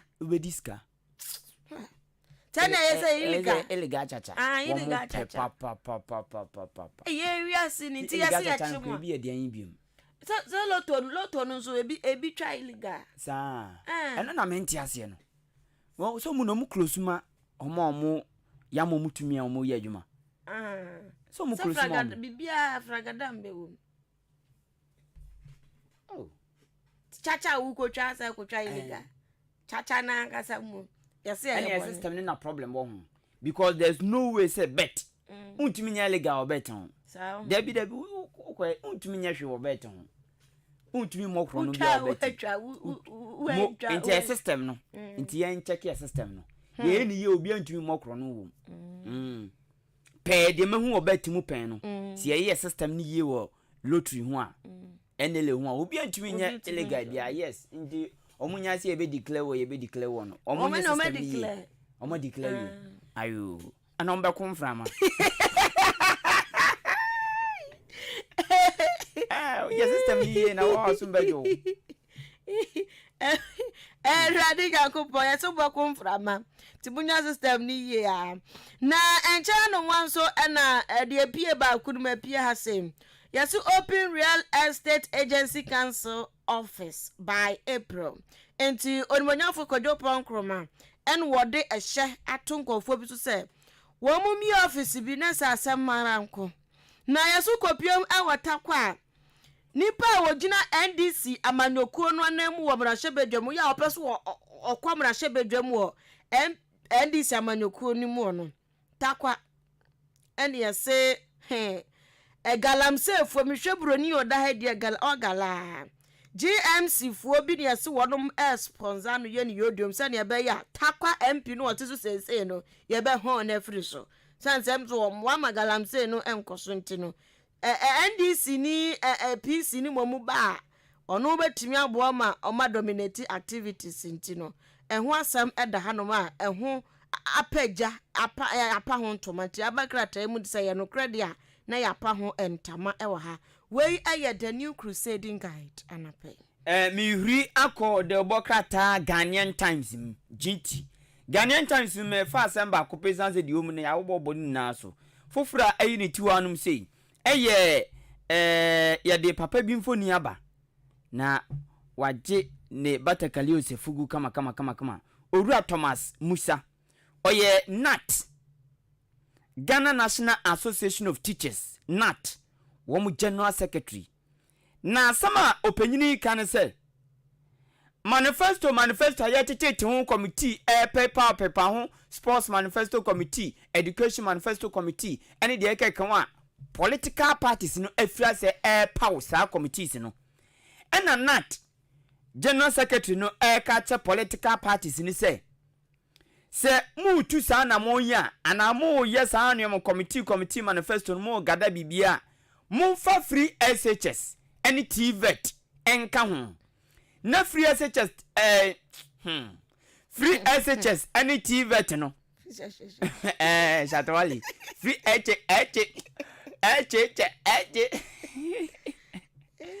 na free SHS ni TVET no ehia review papa entomo fanka mo manifesto ho na TVET ni SHS review no wo mo fanka ho no muntu anamo eno ni asema NAT general secretary Owura Thomas Musa edi atudwa ewo Ghanaian Times de wokrata ne fa etoso ensun mu na enye NAT fo nko na ekasa ye wo akyerɛkyɛ fo nka bomu ko mienu bi a wom so ede mo de abɔ NAT ko na no ena mo to sankra we ama political parties ni say so ma nya review pa na ma mfa ho asɛm anka wom manifesto ho a wom ne wom be kye no maposo de say de mo yen katikek ebe de papa Ghanaian Times anopai Ebusia ma menso memra de break ha say na memfa emunsam ensomo yese ye wurada mpare woni Accra commando wom susu Accra shield so ba de be ho asem eda hanu na ahwa sane a Owura Henry Kwate ye ono na ye interior minister Accra commando sane a waye nanimu a enya asem keto akra eda hanu say sin na FA 53rd cadet course bi ayeye ma aposifo ho ti say boot for boot eda hanom krate ede aba na wamu amugu Liberia camp budubura camp ka so ampate mo baby fra ho Liberia camp na nyoma ekoso de nyam obrunsam jam ono unzo kwadwuma na emo spray nkofa ho because fasa ire ni mo ampi no na ho cent no foforo na aba ho ewusie cent na aba ho one of the areas a horse pa obrunsam jebo o de bibia bi wo bibia bi wo ho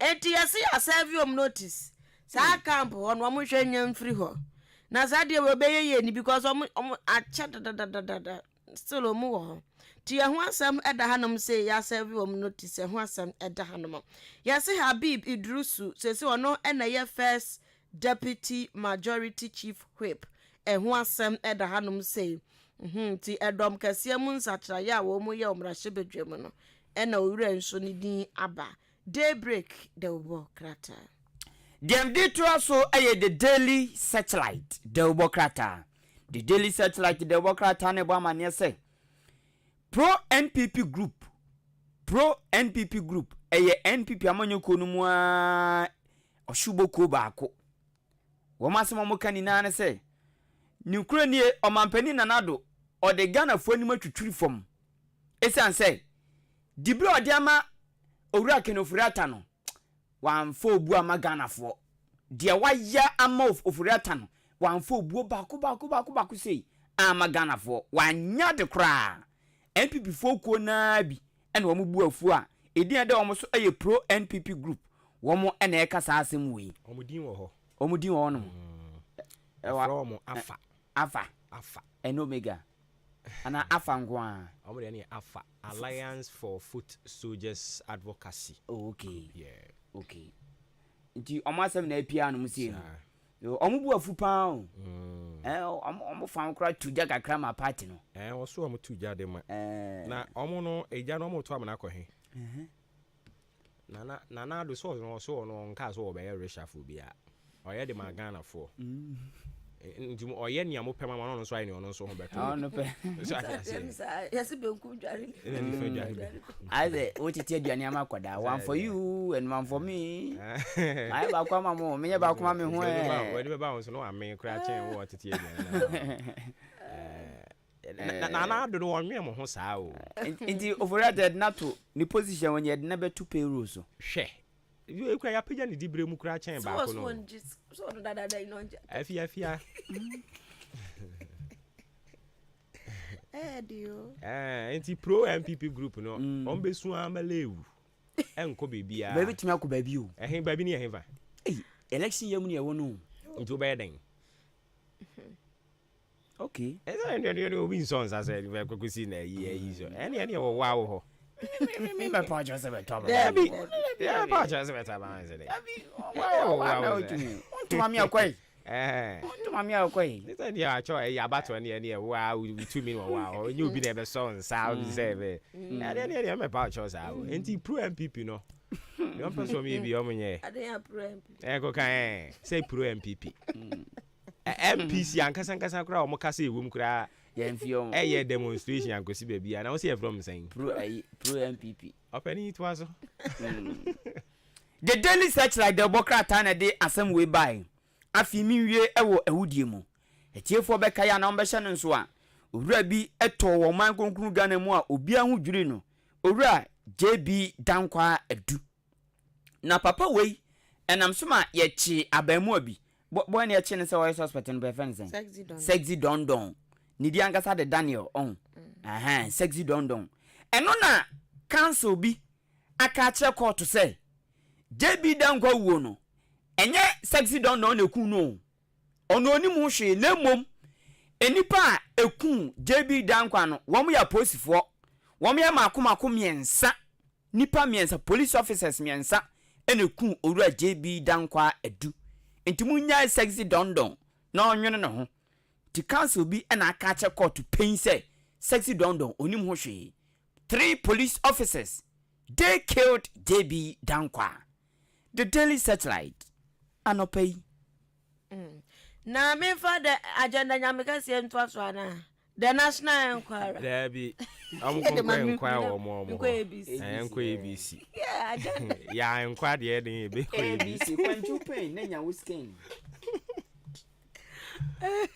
agenda pe ni o ma se e din go for top people we go for so ya semu oh de krakra wo ma gidi ni na o start yo baby nchom so e be kakra o be gidi sa she the national inquiry e wo ho da e mi nansi na hu so ma betutu ma na o te ko e mo wo ho na akwese kwanchen board no enwa wa ho na e ma ne nyi ni we kukura agenda e ti sei de na mo a ma na beto Munkwa hankwa kakre. Ah. Ati mi aswade. Only dey be one side on. Front page. The national inquiry dey say. Agenda pe. Agenda nyame kese no mo de nam. I'm fa ABC News ntwa to e. Owura kwa me pianim no o kire se. Ono de ba o me a. Omonto ma ba Ghana fo omonto ma ba o me a. Munhwe nya wanyi na munhwe na dwe a abo ma se be na monto aba ma ba o me a. Na mahama no yanim no ni obetimi aye. Tinu mo sa akwafa mahama yi ba bio a ebeye yeni. Ebeye yeni ntiga na ebeye ti monto ma ba o me na o be di president da. Nti papa pani ene waka sawa ne ti ho dwon nya asam ketwa ne ho so ofe wanyi so pa ne ho ofe ne kasa so sisi obi won mo a oni dru sa no a ya nka ne kasa ne nsisi we dey advisor kra or advisor the manifesto committee on I think economy one manifesto eja bawumia sentia community but odi kan before be kan we no di kan adwen kire oluma no odi kan adwen kire oluma ne say omo no keka o madwen kire ono eja kwa me pianim no odi kan adwen kire oluma okay na nado okay says na appointment no a kan ofuri at appointment na waye no emwa odi kan adwen pa o kan adwen pa o kan adwen but so o MPP ni o MPP ni pa through and through o MPP ni na ne atie ne say afi no mo tie ase first no na eyan crofo say o ye party ni a no kure wo ha nka but I think that this time ni enyam penimfu bi omutumi ba abonten beka onipa wo sha say PC appeal for oni di kan ono mfa wo hokora so wo ye ne MPP ni obeka kire wo say de o ye na emo ayen kwa me pianim aya de tell you also ba o me ntuma ba me nde gugu ha de aka ho asem adada echene na mame na mase ene nana adodan kwa akufu ado achimkwana na wonu mbre mu obekọ akopie mu o memra hye fie we eye pen ultimate sona endra ni bi mu ka say we ne last state of the nation. It is not true. Okay. We obesan a final 125 samum yes obey no be depend because you Mahama or ye ne de no on the 6th January. Yes. Oh yeah, on the 6th no. Ade chie na omkoko ye handing over. Okay. Enti say na nhye ne tie. Afi we no or kire yen e free last year. Ebepim this year. Baby our for mine no e de abeduru ne niam wa ye. Na afi last year no sorry akonwa so no. Wa kire yen baby of free and baby odi besi. And whoever will take you over no. No e jam di ama no. Nti no so ye a friend is saying information kakra wo hono mo aye share with you. Afei okọ eye aburi unse aburi senior high school hono mo na kwala ba bia yes ofi mu ya no yes empanimfo de ehun hwehwemu dia ba beto abonten so ne autopsy report no aba abonten a no mo pesu mu hu den ne kun akwala no omo kire se aba abonten na borofo no omo kan ye no na mpese me huni we hefa okay 1 2 all right enti akwada no report na aba omo kire se every girls student na ofi mu no ne yekun no ye cerebrospinal meningitis na so say na we can bro so we can say no be can we terminologies enye normal bro enti cerebrospinal meningitis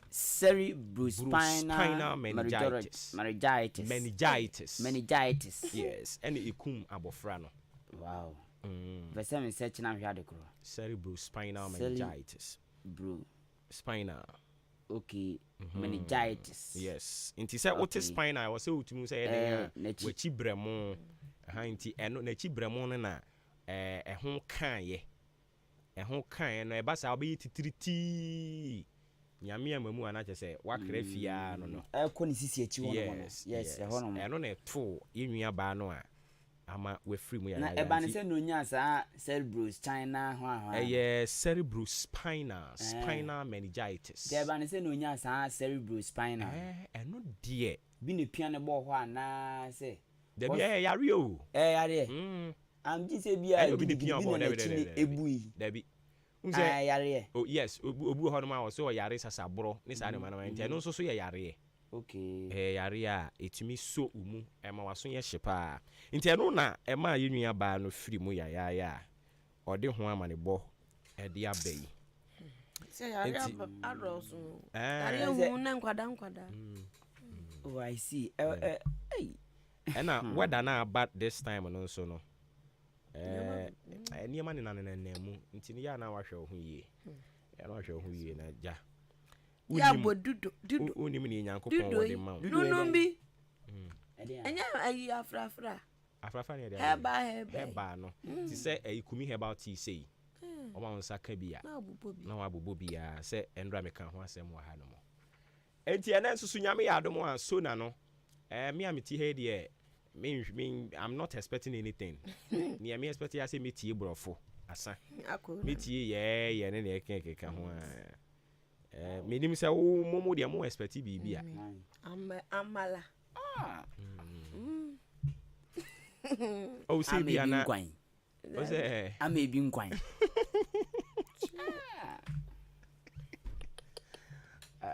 They no mbeka. I don't for no campo be. The question is, me expect business and pad, me expect no boss wa obey. Na de dey no kan ya wanye. Me ni interest bia wo mtin me nkan po. Hey, on ni interest bia. Me expect me expect bibia. Ade mabre. Oh yes. No ma get kogo dey. Ade bo on ma e be. Dey no mabre. Is it? Aso bia show ba na de bi oni so na say onipa no wote akonya no so na mabre no.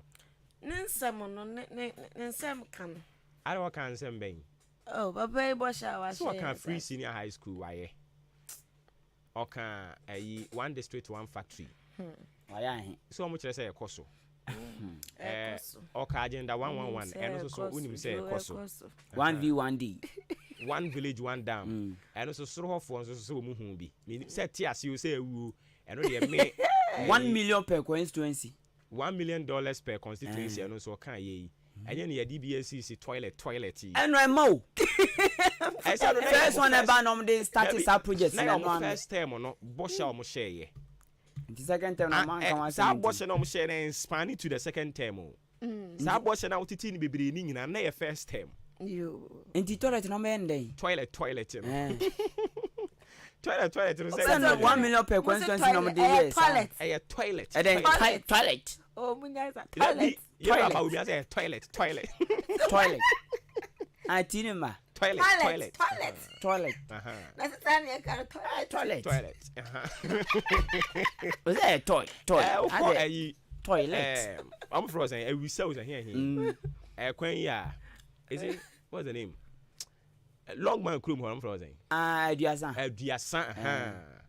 ukwa aduasan almost toilet na no papa yi ko bia no ho waya wi o say waya wi o mo wi owi ansa na mo ye wi o wi ansa na mo to mo primary eh wasi share enya olumayo na ho enya MP we dia say ye o ho ayi sa wanya bim oh krache am e bi nkwan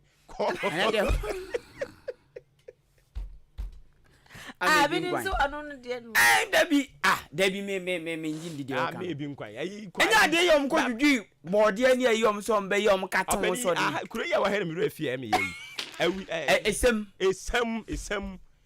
so for esem jadem batabi ho na sa 1 million per constituency de no toilet na eti dia no kan ya wa anya amabre na no so onwie batabi je si akambrem at least o kan ye wa hu so waye na ye na onwie anu waye na make us say ebia no say yenya bia ye ka say wo ko ha waye $1 million endimu ene na nya no nko anso no mo de ye no mo de ya that project nso so nti dia hin biem na wo kan ya wanya ma but okasi etisika so comedy still a comedy and as a comedy there Yesu Kristo kura pen so kura sabi na yare fo da so ho wan so mu nyina yare na bere so na se oba obeti petro so na se petro bo no ono be ma na ba fom kra mo sa yes sa ba oka me ba beti petro so okay sa sound no dey man she dan oh any dollar no so okay also dokun kra be to dokun 50 pesos mo okay say be to ni no kan so that na 1 cedi eno ni afi be no okay kan sam za before 2016 election na make this is abre okay kan sam no onim say covid bi wo baabi oh share na unim say sanu mani na coincide ho no mo a adenti na wo hye bo an consider sanu bo hye hu de ewiase o bo hye de obitumi hye bo wiase o we ye betwa mu hye bo de oduru ha na waye mo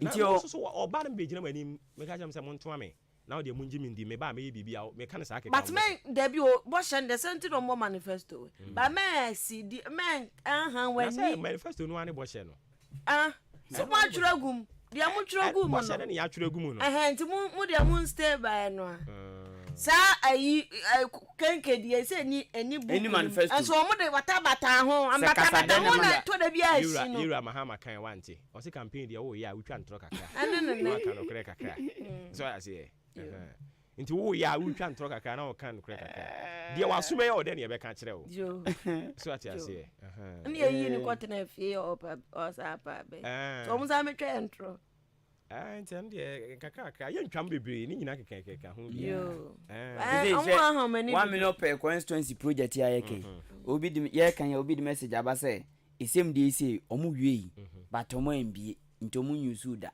na project na san asai isem de no no kre omu nyusu isem ni jade mo mu nyusu but eno mo monza no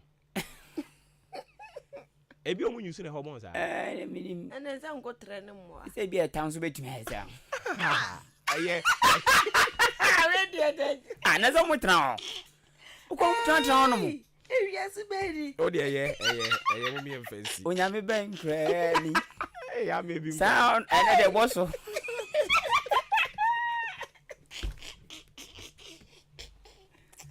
onyame ben kra okay itaye mame na mase e de bia so mekania no ko obekọ ebu onu obekọ enkofo tete onum nkofo sesi onu madane ase e critique edi uza asema wo kan te bia moment a wo twam no wa create confusion di ato omo akotena ho ne mu ti say enim ne ya odi sa adwuma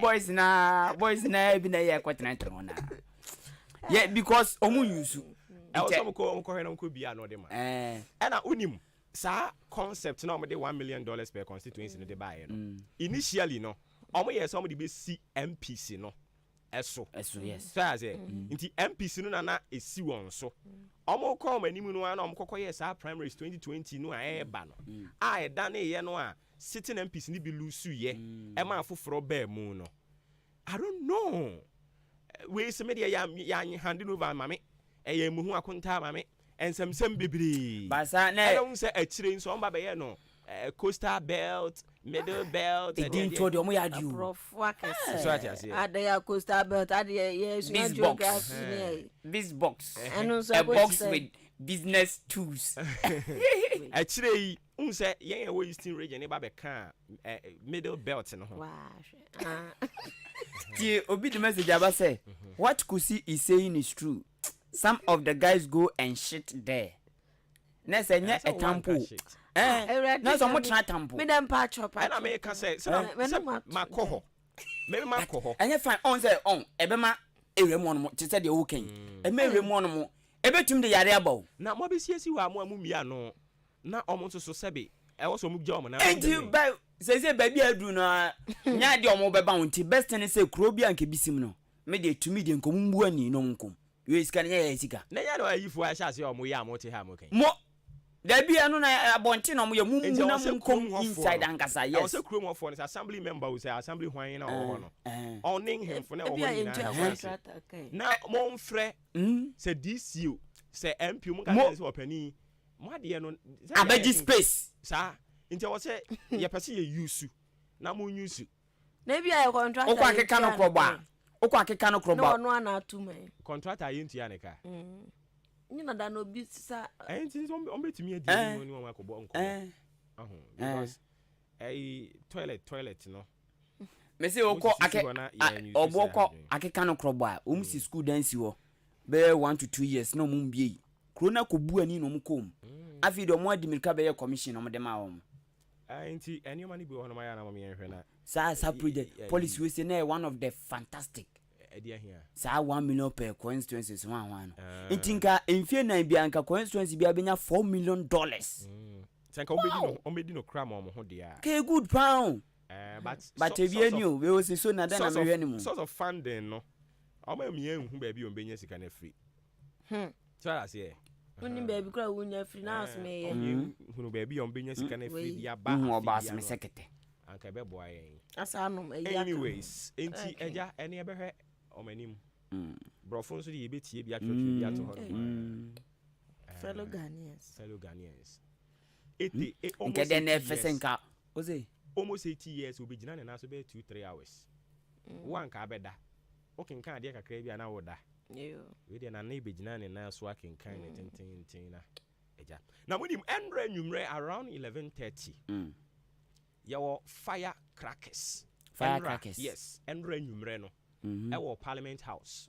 Minim ne na ekoso ho no, but in between Parliament House and Usu Cemetery ho. Ugina Kuku Hills ho. Na utu ani hwententen so a. Uhun se fireworks ne ekoso sa. Omototo fireworks ne koso about 4 minutes. Minim die nti a omo ye ne sa o parliament ho no because an adwumadi be koso. Nti eno no ye security akwankyere anase ye den. Onya akwankyere. Na e benti no. Matumi ye hu. Akwankyere se wo se hu. Se bia na e ba. Na e bo. Akwankyere. Omo e wu papa kan fa ni simpre koin. Omo e wu da bi ndi odina kunya ne beko. Da bi so di akunwa ote so ankasa. Na owo mampani akunwa ote so ankasa. Ewo parliament. Obi antana so. Ne personal person ngo. Men da bi na de menya sure. Obi anko ho. Akunwa na te so. Yo parliament. Eno ankasa wona kunwa wona dan a da bi e presidency o. But omo ba no mo de aba. Ngem se bi e wo parliament house obi. David. Our presidency omo ba no mo de aba. Sa akunwa tenten bi ya na akiri tenten. Tada no ba ye kura wa hode ba. O da bi anya no. Esra no. Owo mampani akunwa na nkasa wo ho. Okay. Enne obetena mampani akunwa ni. Sa obaye wa na nse a. Wache. Okay. Last year. Okay. Enti yanso yabehwe bia monitor bi de bekoso ebe matiefo nso etimi ate. E de bebo ya mane. Ama fa me nko pepa na kunwa ehu. E ma won. Na wodi akire. Wodi ane so papa kunwa no ho. Oh, okay. Eno so nye bad. Eno so pepa ma na po. Mame na masene ja ye ntoa so wa ha na mo na ye hyase ye ni nkomo e wo fie ha simadua nan na agba pa no nwotwe ho ma ache. Abusia no ni dwumadie no edin. Da ubon krata aboboso.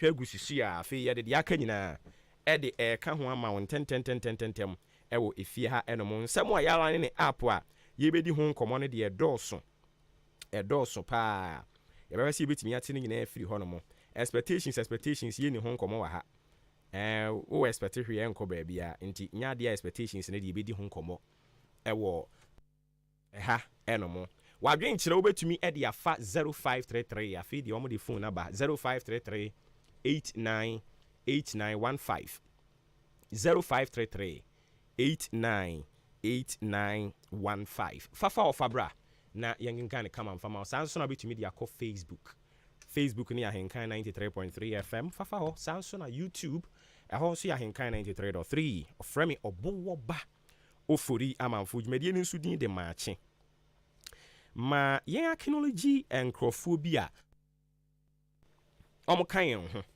na yemo ngaba so Miss Holland adjoin yen yedase Angela Brown Prince Moore afei ampim adoye danso Isaac Ado enso so adjoin yen.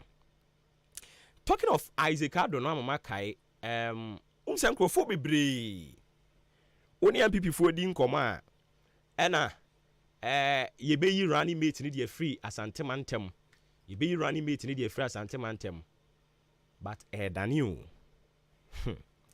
Abusia, Danny. Danny. Yet Tiano, Danny. Danny. And young one say, Ubi to me, you running mate in the free Western region. And young one. Inti more ye as antimantem one air chrono. And your mayor Danny. Afi yura John Dramani Mahama so some kaya unso catch Ghana for say by the end of February no or the running mate eba beto abonten e shasie no ne din bebre na epiepie ebinim se Kane chief of staff Julius Debra ebinim so kire se running mate ni de eduru ba bi krampo fa atogbe afede e de ne be kan ho. But abusia yebetimi eti ho kakra bi di ama wo we no yeti ho na ama wo asumi yode pa asumi yode yebeti ho ama wo, don't worry, yebeti ho di ama why okay enti yakwen animu no ano kan ekoma yebeti ho ama wan kan ekoma de a ene na kyese eno ano no but yenim se be kan ekoma nti yebeti ho de ama but ma yenkwa homa no so sisi ana afei yenkonko fa enkomo wei emfa ema oyeni ura Kamal Dean Ibrahim otai frɛ no Amasaman Bruni yene ne nkɔtwe nkomo no eye kasamafo de ema Alliance for Foot Soldiers Advocacy Amasaman Bruni oti yenka ma che yenka na fam so ni na bibia bɔkɔ deɛ nyame adom yɛn so yɛ ho yɛ paa anɔpɛ deɛ ba wo nkyɛn nra mo nkrata mo de ba abɔnten a mo asan kenkan de kyerɛ nsɛmtwerɛfoɔ ne pɛsi edi mu nkɔmɔ kakra afa de deɛ enim sɛ mo yɛ pro NPP sɛ saa ne teɛ good na mo yɛ pro NPP na nra mo message a mo de ba yɛ asɛm ani abere ɔmampanyin so yi mo adwen pɔ ne paa yɛ deɛ he yeah, MPP wanting ama bibia ebe affect MPP party no ede yakoma so ntia wo say yem nyina yem contribute na yen tinitini saa de no nti finance minister appointment nyina ye feel say appointment emboa nti na ma ye pa president na say on hwe no on revoke appointment no mai and actually mu kakra fa man because now oye finance minister and nyina ye kan se o mampanin sesa no and weti asesa no ene ode ne ko ba bi foforo adan na amasan asori a mo ka ho asem biem what say position now o mampanin diama former finance minister no we share appointment na it say I mean anta that is new finance minister no udi ade ama obi ne oni fa na o san de benkum eji ade ne fini nsem and yaka costing say position finance minister no ken ewo hono onya free role be in HM for 7 years obia no what you say this new finance minister must also be given the opportunity to run affairs so what point will be as senior presidential advisor on finance now o finance minister ekofa another idea na adwinkyerɛ bi eba so presidential advisor over continue meboa na ono more contrary view yam for say adwin any finance minister dey enko what it means is that over for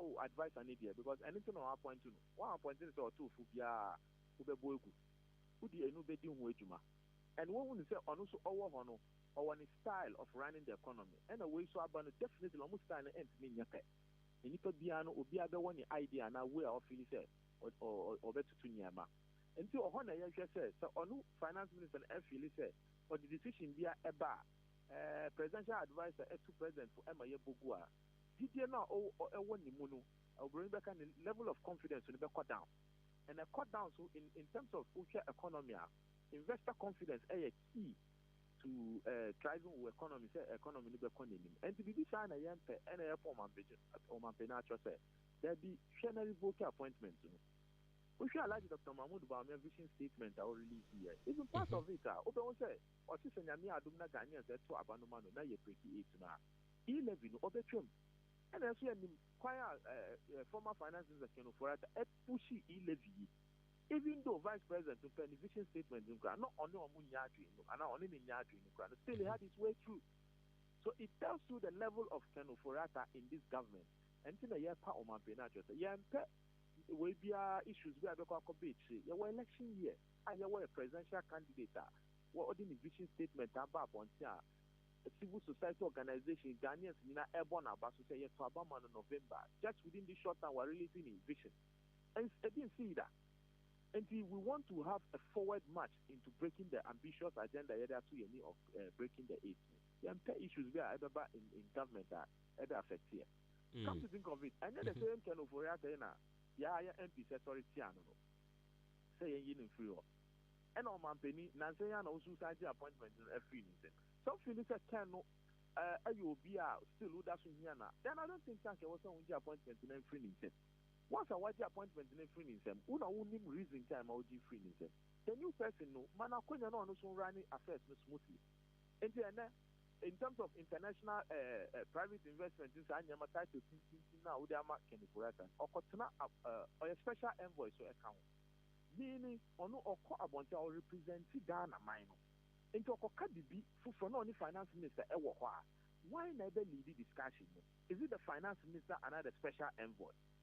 This role conflict I see. And he said in the preamble to this interview now we'll say we pro NPP we admitted that fact. We admitted say na say we pro NPP dia. Say mo pesa mo hunu reasons ama sa decision we aba. Definitely no munim the creme de la creme our party ni mo ma get close to them ma finding out why omampani tu sa na mo no.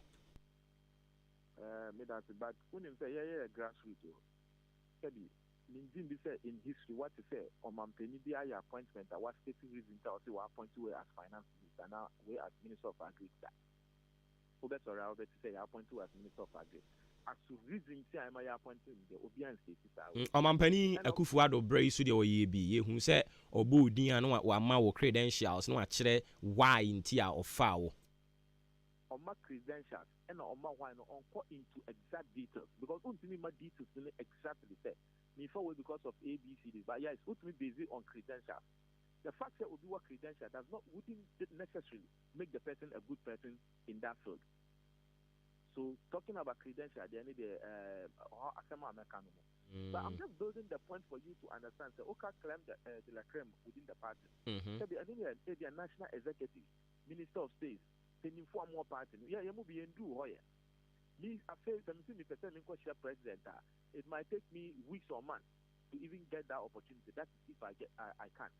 And then also a person on share president and or Benya Queen and yeah, you do that level. And the grassroots no, Eka and a yeti, and then I will share after we have voice for the voiceless.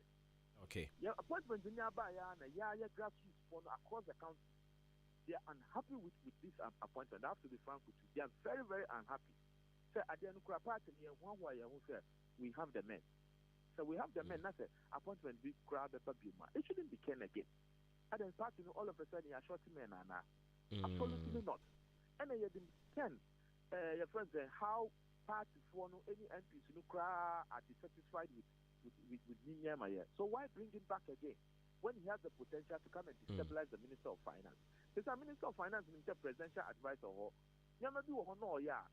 And then I don't want to do president approve and not approve because based on the advice of the catcher, and it shouldn't be so. Meaning, I do not know, now I say, oh, yeah, she said, then the presidential advisor. Meanwhile, the presidential advisor soon appointing Minister of Finance. So why must he be doing something? Taking into consideration, say presidential advisor do or her, obviously now two presidents to say on to man now bongo. That is all our issues. I see. But who make key point to say? Mudi mweni abri amo pese mu breaki 8. Enokra kan hu bi na ama mo ka sa asemi. Are you by sa statement telling us say Amampani Akufo-Addo nso so enye na nisu ade hunu no say mo be breaki 8 ana? Oh, the man kasa. Say information me to a form no.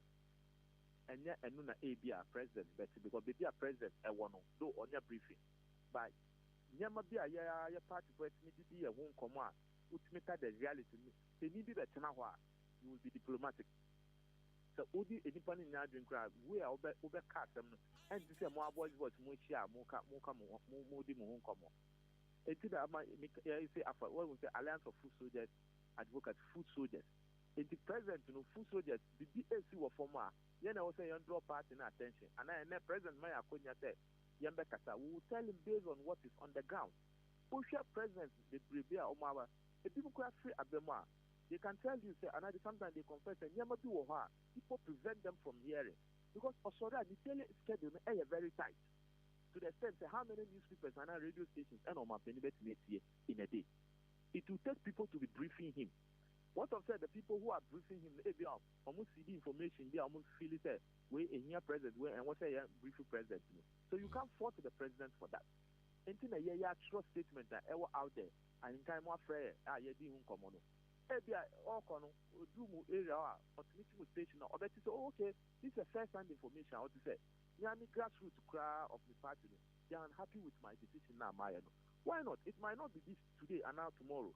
But it might be the next week or next month. Or let me take that decision into consideration. So look, if my party people are unhappy, let me revoke this appointment.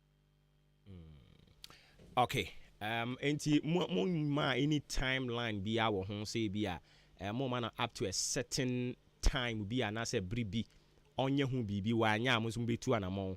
Mo believe we say using this medium or no or betting why you who be sanity. Was the president your man penny me man ultimatum said yes I now say you make that appeal to him on a constitutional man is to me into pana just say on exercise to me the other way around but who command ultimatum now then of it may absolutely nothing other than to go back again and appeal. So we are not giving the president any ultimatum but instead he's listening and he will listen to us. Okay, into reshuffling a course so generally, more sentiment. I'm share with who anything. The sentiment I will reshuffle is going back better later than never. And we hope those who have been brought on board and move on will all help us. Party, will definitely be able to bring things back because we share indicators pick up very, very fast. And which are because of COVID, things have stabilized and then things are bouncing back. And the football, we were a very good player who didn't midfield that ABR on feel comfortable, but the same person who shifting to different position who get the best potential of that person. So we believe that some of the appointments are wired and the new additions will definitely help the government to achieve the end result. What about another school of thought? I'm also opinion. They say we now say too late. Into a much ado about nothing. In politics, until the last day of the handover, there's nothing that's too late. Okay, the former Auditor General, they are appointing on the 5th of January. Certain appointment is not valid because on my opinion now, after 5th, no, that's your opinion. In the appointment, get the more, nothing. Time now, I can in politics 10 months, 11 months, 10 years time, you can use it to turn things around. Just as economy can get bad within some few weeks, economy can equally also improve within few weeks. It's more than support to move away, no. Oh, sir, let me catch you earlier. Better late than never. Na sana nanka mo peno. I know say better late than never, but momo sana nanka mo peno because we heard you. I think 2 years ago say na mo ka ho asem say wonye sanse semu no sa bre no. Yeah, so after the time we were calling for it, but this is the time I reshuffle. So that's why I'm saying we'll take it like that. Okay. It's better than say on your cry. But at least why there's some level of calmness our party. President appointment satisfied because honestly new appointment and or expect to say be appointed. You won't get 100% satisfaction when it comes to appointment. Kamal ma ye na senior fancy bibia ne be san ba won chen bi. Na se wo ba ba ho ye che ne nka che. Mo be che ne nka. Na Esa me aware pa. Me aware pa ya no achi afa was nso ama me why. Okay, yeah, that's me brave. All right. Kamal Dean Ibrahim, spokesperson, the Man Alliance for Foot Soldiers Advocacy, AFA, and Yenene Quatrin and Komono. And into almost so on my drink, and that's one more position on the reappointment of the former finance minister, Ura Kenneth Kuntun Kunku Nanayao Ufuriata, and Yakobo and Komono. Yabada ne ho aba yeba enkomo no yede dia ka nyina e de betwa so e de ama wo and ene show no so first and second part. First part ne match no eno an yigu so e de ma wo no. Second part no ebe the special coverage of State of the Nation address o Mampani Akufo-Addo or de ebe brayen nti ye ne wo betena che ne kakra ye na ne ye homra. My Lord who be Asira Bemani, which are for me to Manaido, Pipiasia Pedu, Chechai, or Nemreda, Semen Saluto, Salute, Simpio the Puffo Front Ebejamanso, Gassam Super Plus, a latest, or Swabro War, and Sosios Ravia, what you shall Payara Moncusis Tower, a wound to Mintake, and the Gassam Super Plus, cement from Pipiasia Pedu, and your waterproof, no waterproof, not this super cool cement bar town in Ponet, Masan, contractors and it. Gen 42.5 hours super strong cement no so dada. Iron rods are papa, nails are papa size beer.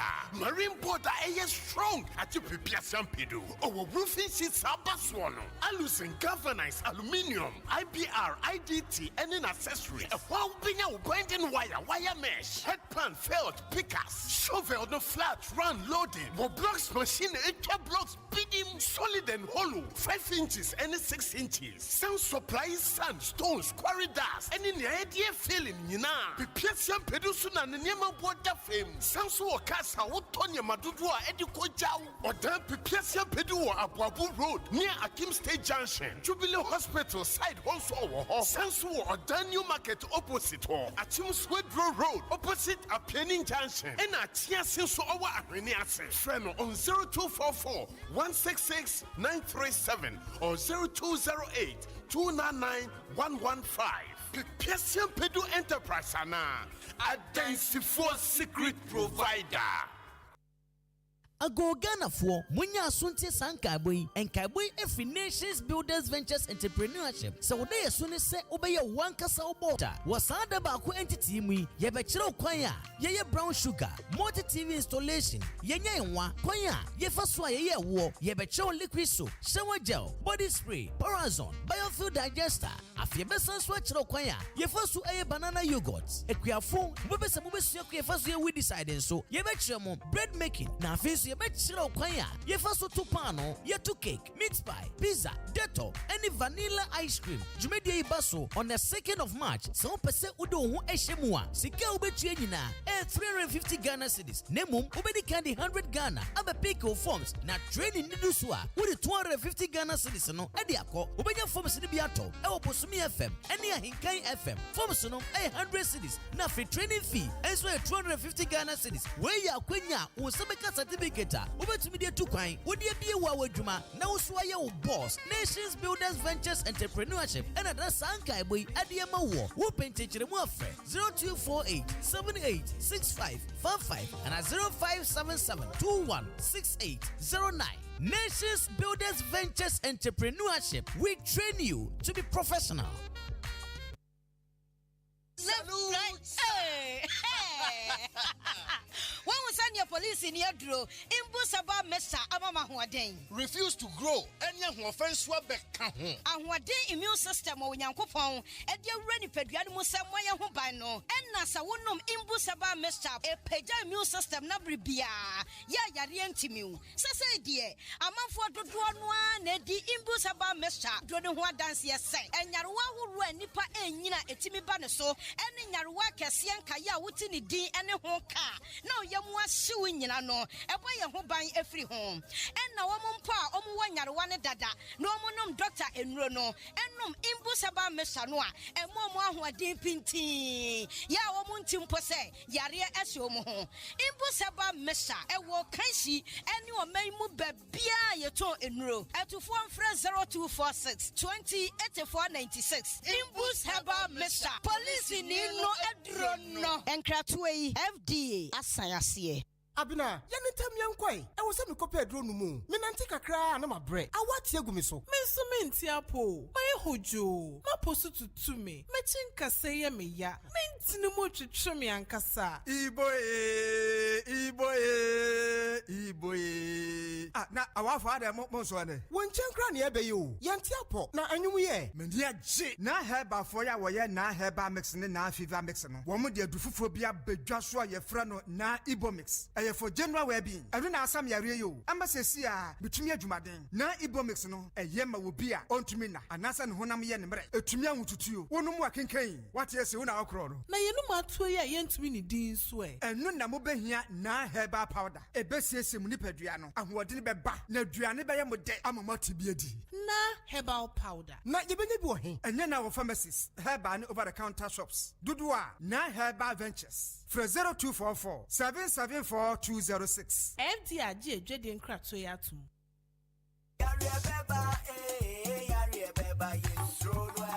Tomrosi, often a carry say. Media down to us, no matter how far we come from. A mighty power of a buy, Adarum, a face, or the mighty power skin ointment, Abeja, Ama a 2 year rabbit to say, Kakare, mighty power expert ointment. Your cocoa drama, Pama, or be a cocoa if you free. Say, would the Mkunis Raslas pay, not echo. Order for Antina and Makoko and you them. Mighty power says, so we young at him, not yet stone cracker. We hear mighty power keep fit laxati. So we have no bomb kudu, not a kutua. We hear mighty power hip fit laxati e bema uyefnumu ago mighty power tonic e yemesisi yare ne mamoja so die mu afusane yi mighty power esi ho poti semro yi enye mapemfo abatan o mankola no fo enne nkola omunya mfie dum etufo mfre 0242 725 009 anase 0243 122 192 FDA agi edwede yin krato yi ato one day no be 2 days one day only one day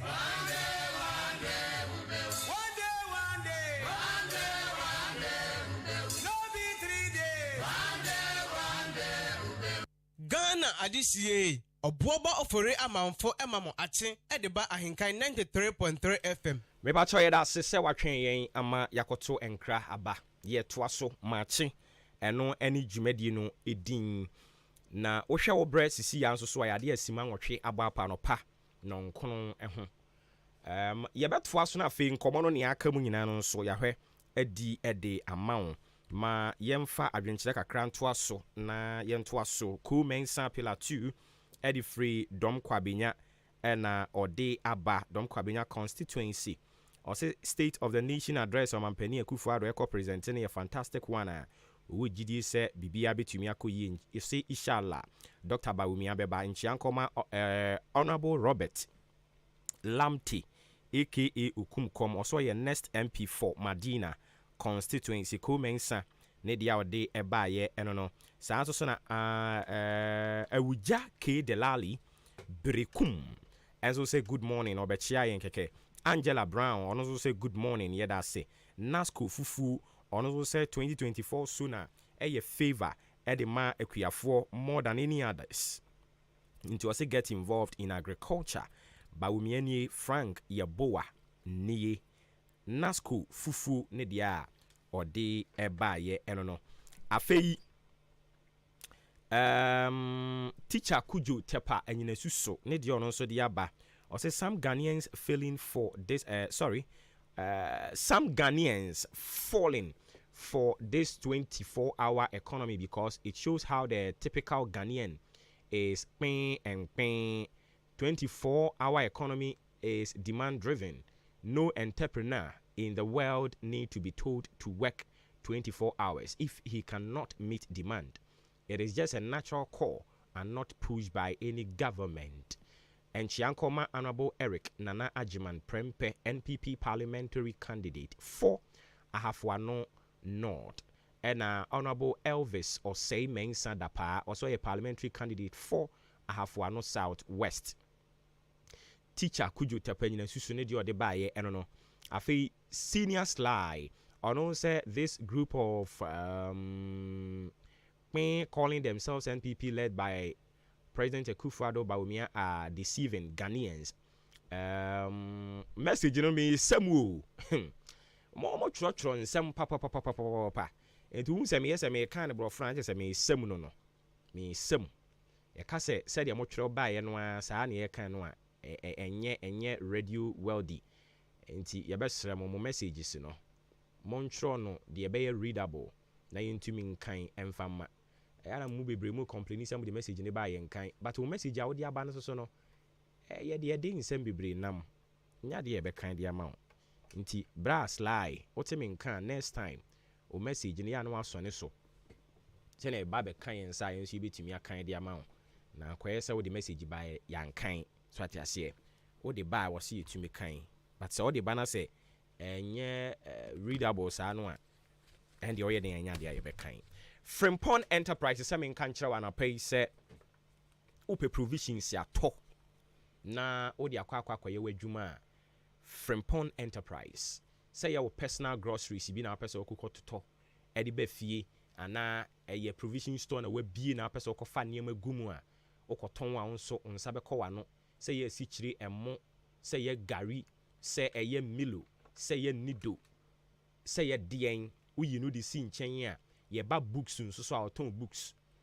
no ni nyina be exercise books, notebooks, one books okoho no wa nsa be ka pen ne pencils no okoho no wa nsa be ka eno achi okọ detergents a eno so ni nyina bi wo ho no mo samina ne eye nsuo de ye solid ne ne kan ka ho ni nyina owo bi a wokọ a nsa ebetumi aka eno achi nso so osan ewo cosmetics no de eye nkun spray no ne niema ahodo bebre no a eno woton we no nso okọ ne ho a nsa ebetumi aka bi ne niema no atete ni nyina so ebo ne ewo fom pa and it is a wo kwa akoton a won so betumi akoton anya so emfaso uyi no e di si nchen a osan so eton drinks no de abusia jai drinks no so ko hono mo ya de a wonsa ebetumi aka bi afei uyi no nsusu di si nchen a nsuo yeton nsuo nti nsuo ni drinks no ni nyina adwumawura Frimpong Enterprise owobi yemfa no mfansi nchen na afei yenwo so nko yenanimu se wonim enwo kokoyi se ye zomi se ye abepa nkwan enwo no se den na wo pani nyina okwa wonsa beka ewo nso so okwa wonsa ebeka enu echi nso adwumawura electrical shop no nso wo ho mu anyame amadom a mo ye wiring no mo ne sa ne ma no mu nyina mu fuma ni nkyire mu adwumawura electrical shop ho say ye electrical cables na wope say ye electrical bulbs na wope say ye lamp holders na wope say ye wall ceiling fans and afei regulators bi na wope brand bi a wati din ye papa say ye multi socket na wope say ye rope sports pop lights no me sa anima no owoni nyina ebi afei ye ba no pliers nso so a brand bi a on sabeka fridge guide o nansi ya omode nkane ana predum preso no disco nu abamu no se wa mo fridge ne ho ban wa mo tv ne ho ban a ebe sei nti me si fom pe me ko ho na no na me de ko share crash bi nsa so wo mpe bi ma me o de ko hwe hatew no de abehwe hatew afei obi a me tade ne wo hunu mi a ne wo dwane ebi mu ye business yo nti me si fom pe me ko adwumawura electrical shop na fridge guide and a TV guide no yakwa kwajibi dia bebo ye nneoma ho ban afei course no nso so no o na hodo bebre 3 pins no ne ye keka ho e ba cho eno no wodi wani ba kirem e wo liberty ne kwan so hwa liberty kwan so hwa oni akoo nana aboro sign ne die mu hwa e ba cho obefre yen wo 0244 897525 0244 897525 and a 0242 111236 0242 111236. Yem first number no na fe adwumera electrical shop no yen ko ho na ne epebia yen san konkoka ne nkrabata ne de wabie ne bebre no a provisions no ne drinks ne sa ensuo no ne cosmetics no no e ba cho kese pa ne de munim se Madarina Hotel ase ho ɛhɔ nom no wasoja kokɔ no a wotuo ɛde kɔhyehyɛ me ya ahodoɔ ɛne nto etuja ne bi de akɔhyɛ Kane GN Bank dan kɛseɛ nim ɛwɔ Akyem Dan Mobile ɛyɛ filling station hɔ no a enti ɛhɔ no sei no opensuo ɛna drinks a wokɔ a wodi agorɔ de bɛboro mepatwɔ kɔ onsa bɛka ne nyinaa bi watete so wantɔ ne yɛn hɔ na akɔtɔ ne baabi a ɔmo bɛfa ɛwɔ hɔ ɛna ɔmo di kakra kɔto so ɔmo nso yɛ ɔmo business nti bra ne bra bɛfa wɔ yɛn hɔ no na enya ne ya tetete so no pa kama afei okɔ ɛyɛ Nkwantanim new market hɔ no a Nkwantanim new market hɔ no nso so no nyame adom akɔbɔ ade mu hɔ no mo a wɔbɔ adwuma ne a wopɛ bia wokɔ hɔ a wo nsa ebetumi aka saa nso so ɛna medical aka ɛyɛ Madarina hɔ deɛ no so de akyerɛ wɔ no nso kɔ ade wopɛ bia no nsa bɛka frɛ adwuma wura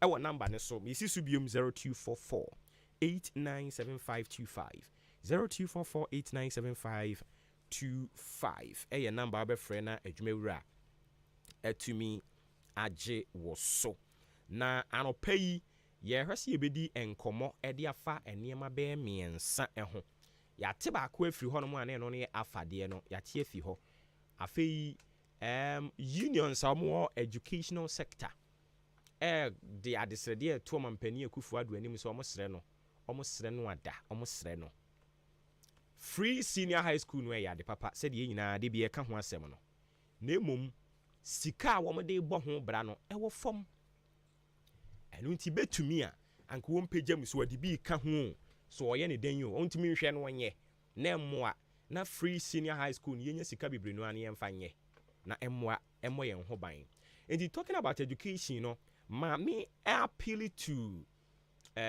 this one me appeal to yɛfam ha director of education or municipality mu I'm talking about Bremu Central Municipal Assembly and you know because yen tentacles ne ko other adjoining constituencies and inti a honso so oko ofuansia yiribi asane manso across so a chianse and suedru sa 5 districts ye atwa ye ho ahia wa ha yi mesra emu director of education si for no yesra mu ada cars no ya na efa mmofra no edu omukọ school no mi bisa wo eye hwan asede se obe make sure se eye road wealthy again obe make sure se bibia de na kwam because ya na ya were ho sometimes obe hia ka bi I mean ye rade wo man Ghana obe hia ka pa enkwada atimo ka ne pa chia na ye de nkwada omo na omo ye that chinchirima said ye no muhia bia ye ka kire won no enti if this is how we are treating young future leaders then the country is doomed. You don't need any soothsayer to come and tell you say if this is the way we will continue to treat our future leaders or mine any jinabia papa we don't care about it ye nim say ye hwan na ye na said so be make sure say cars na esesa nkwada ni free fie edu omukọ school no cars na ye papa ye can say no so no we are not overlooking your schools ni bi wo hono they are doing extremely well but akakakra because cars bi omsasa amofra ni bi wo ha say ya me share a very nice car oma painting ho yellow me hu school ni di anka me kan ye oni o ya de papa na wo se ebo ni din ma foforo esua because a bonnet cost on your can or your papa or see a bonny din. A yellow bisa, can ye yellow, or van yellow. Me name school ni din. O my yard, papa. Sa can or bat timua, or come a tow yem. Yellow car bisa, fe. Debbie aboons of Michia or Monoma, or my row or more glass and a nice a car. Sa car no money this is some of fro but where do you bet me shia ka bi pa bom sheka o na nkwada ni gum ne krunchen driver no kwampo or start car no abete krrr na nkwala agum enti yesre director of education fo a mo woyɛ mpotem ha ahobrasie mu o ɛyɛ hwan ɛna wo sɛ o make sure sɛ schools no omo de cars yɛ papa ɛna sesa yɛ mofra no ɛyɛ hwan a ɛyɛ asɛm ne yebisa. We are mandated by the constitution to ask questions. Intano pay yebisa questions say ahobrasie mu bu ni die mu a madaroma ɛyɛ hwan ɛna na sɛdeɛ sɛ obɛhwɛ sɛ cars a yɛde sesa yɛ mofra no. And this one I'm talking about private schools, you know. Private schools no my idea because ɛnyɛ mo anka ban ko ntimi nyɛ. Ɛninti in the advent of sɛ mo ba mu no aboa but mo boa dia na mo boa ne yie so what you say sɛ wo yɛ school me ba tie ha o sɛ wo yɛ school na mahoɔden enso kaa enkonkoto obi kaa wapake asi nkyɛn baabi fofofo emesi sankrofo mada achi mfa ngum enkoto omu ngu hwɛ awerɛhosɛm ɛna no esi yɛ wɔ nkɔkɔ yɛnka abusuafoɔ yɛ awo ɛna no memene da osi fie de ya na mmɔfra mako enum 4 years 7 years 10 years 11 years yakwa akɔto ɔma twene kwa who knows say out of nkwadaa yi anka yebenya ɔmampanyin bi a ɔba bɛboa ɔman who knows say out of nkwadaa yi anka yebenya minister bi a ɔde policies ni programs bi ɛba bɛsesa ɔman yi who knows sanki yeba benya ɔsɔfoɔ bi a ɔba bɛka nyame asɛm papa ɛde agye nyame ma who knows sankwada yɛ afiri mu yi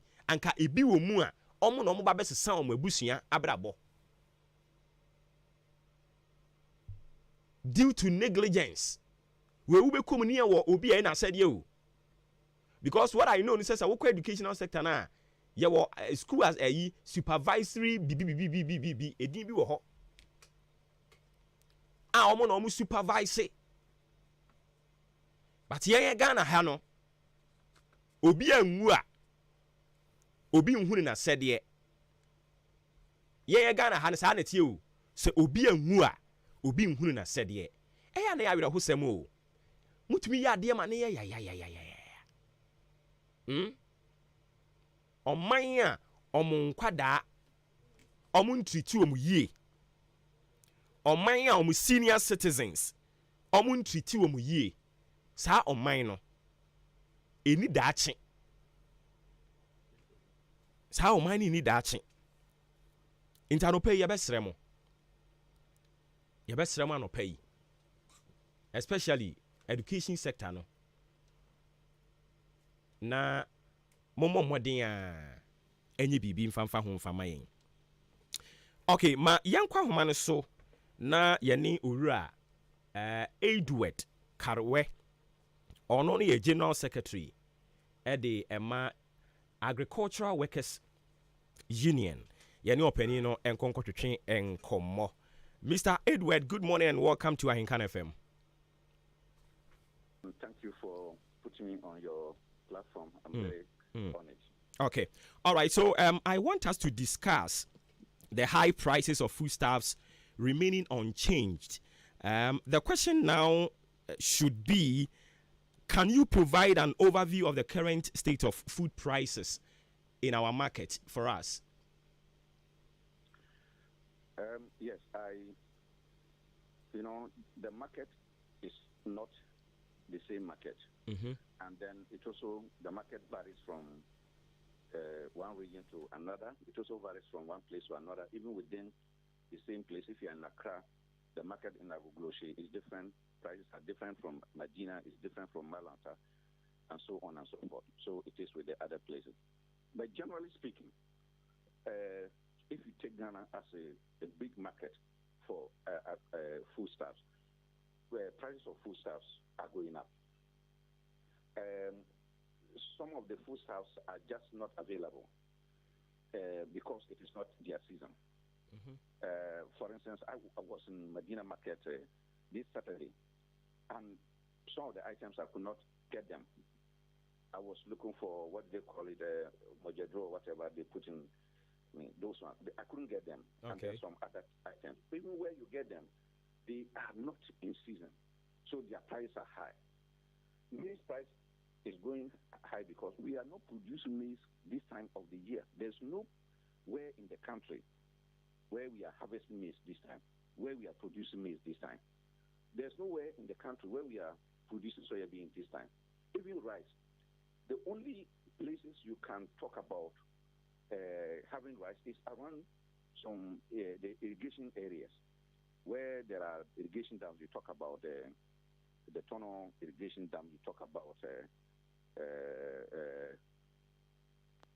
pond and so on. You can still find some few acres of rice that is being harvested. But generally, this is the dry season. This is the lean season in the country because we are dependent upon rain-fed agriculture. And you can see that, I don't know, wherever you find yourself, the weather is hot because there are no rains. We are not getting rains this time. So if there are no rains, there cannot be agriculture. More importantly, when you are dependent on the rain for your production. So there's no production going on in the southern part of the country. Neither is it going on in the northern part of the country. So all that we are eating today, in terms of maize, in terms of rice, in terms of soya and the rest, we are eating from the stocks that we have kept from last year's production. That is 2023 production. 2023, so okay. This is the lean season. So until June, when we'll begin to be harvesting from the southern part, prices will continue to be high. That's interesting. So those are the factors contributing to this stability in high prices. Yes. But it's not only lack of it alone, but it's where these days people will make the argument that, wherever you go, you get squeezed out. There's rice everywhere. But it's also because if you substitute local production, that is, now that there's no much enough for the local market, and you bring in imports. The imports are also high. They are not cheap after all, because you need foreign exchange to be able to import into this country. And as we speak, I checked the dollar and the cedi, and it is $1 to 13 cedis. So if you go and import maize or you import rice and bring it in, even though it may be cheaper wherever you bought it, but because you have to change more cedis to be able to get the same dollars you imported, when you come into the country, and not to talk about the taxes that are at the ports that you have to add, at the end of the day, what they are going to sell in the market, the price will also still be high. So you cannot use imports, given the structure and the state of our economy, to be able to address rising prices in foodstuffs in the country. You cannot use it because, if you even import, the price will also be high. It will be hard. Okay. Yeah. So are you privy to how consumers have responded to this persistent high prices? Yes, because I'm a consumer myself, just like you and any other person. Consumers are rational beings, you see. And normally, what will happen is that consumers will now allocate more money to food for themselves and their families. But unfortunately, too, consumers are also concerned because their incomes are limited. Their incomes remain the same. For instance, if you take workers that are giving salary, let's say the public sector workers, they were giving what? 23% from January to June, and then 25% from July to December. It is the same amount of money that you pick month by month. But because of increase in inflation, inflation has begun to go up again. Increase in inflation and the dollar rate and all those things, prices are generally going up. And then with the other taxes that are being imposed on it. Prices continue to go up. So you are unable to allocate more of your income, which is fixed for food consumption. So what workers now do and consumers now do is that they will eat less of food than they would otherwise do. So instead of eating 3 times a day, what you can only you would have to reduce it. You reduce it, and then you also eat either once or twice a day. you get it? I see. So that what has been the impact of the planting for food and jobs? Well, you see, sometimes all of us are economists, and the best economists come from the market. Go and look in the market women there. They do a lot of practical economics. So when we say someone is an economist, it's not the one who has gone to school and only having certificate in it, having a PhD in it. Yes, they are economists. But we also have other practical economists, who are on the ground. So if the plan for food and jobs has been successful, it will reflect in the market. It will just reflect in the market. So clearly we are not doing something right. Oh, it is not only something right. Many things we are just not doing them right. And the most disappointing point is that we know what to do to make them right, but we just refuse to do that. If we are ignorantly not doing something right, then that is pardonable. It's pardonable in the sense that we don't know. Is that not? We will learn. That's why we say, now learn how to do things better. You can forgive that person. But in our case, we have deliberately refusing to do what is right. And those who are doing that have been given authority, the mantle, the power, to do the right thing. But if they don't do the right thing and it only affects them alone, then we can say, yes, let us allow them to continue to do that. But when they're not doing things right, with the authority and the resources at their disposal, it affects the innocent people, the very poor on the ground. And I'll cite this example. Look, the One Village, One Dam project, I am here talking. You are there. When we were successful, if we were successful in the One Village, One Dam, you are not the one who is going to benefit directly from it. But you see, people in the rural areas, wherever those dams are, will now be able to use the dams to have their daily life. They will make income, they will live fine, then they will have good health, and then they will also use it to educate their children. It is not you, it is not me. So those who are supposed to have properly implemented that project, their children, they have other means of taking care of their children, and they don't bother. So whether it succeeds or not, they don't suffer anything. Now, the Polgo multi-purpose dam, it was going to be the biggest dam in this country. And see, I want to talk about development. We are talking about things that would transcend years. You build that dam, it will take 30, 40, 50 years. Maybe what you will only be doing on it is to be doing some innovations here and there. Now, government, we made advocacy on it, and eventually government took it up to construct it. They did a shortcutting. Today, government is not telling us about the state of that Polgo multi-purpose dam. They are not telling us, but what we know is that work has stalled on it. The contractors have abandoned sites that pick their things and go on. We have incurred costs in starting the project. That cost is not recoverable. If eventually we return to site, contractors return to site, they are not going to salvage that particular cost. They are not going to build on what they had already put on it. They have to start afresh. You see? And again, that dam we are talking about, it is not for you, it is not for me.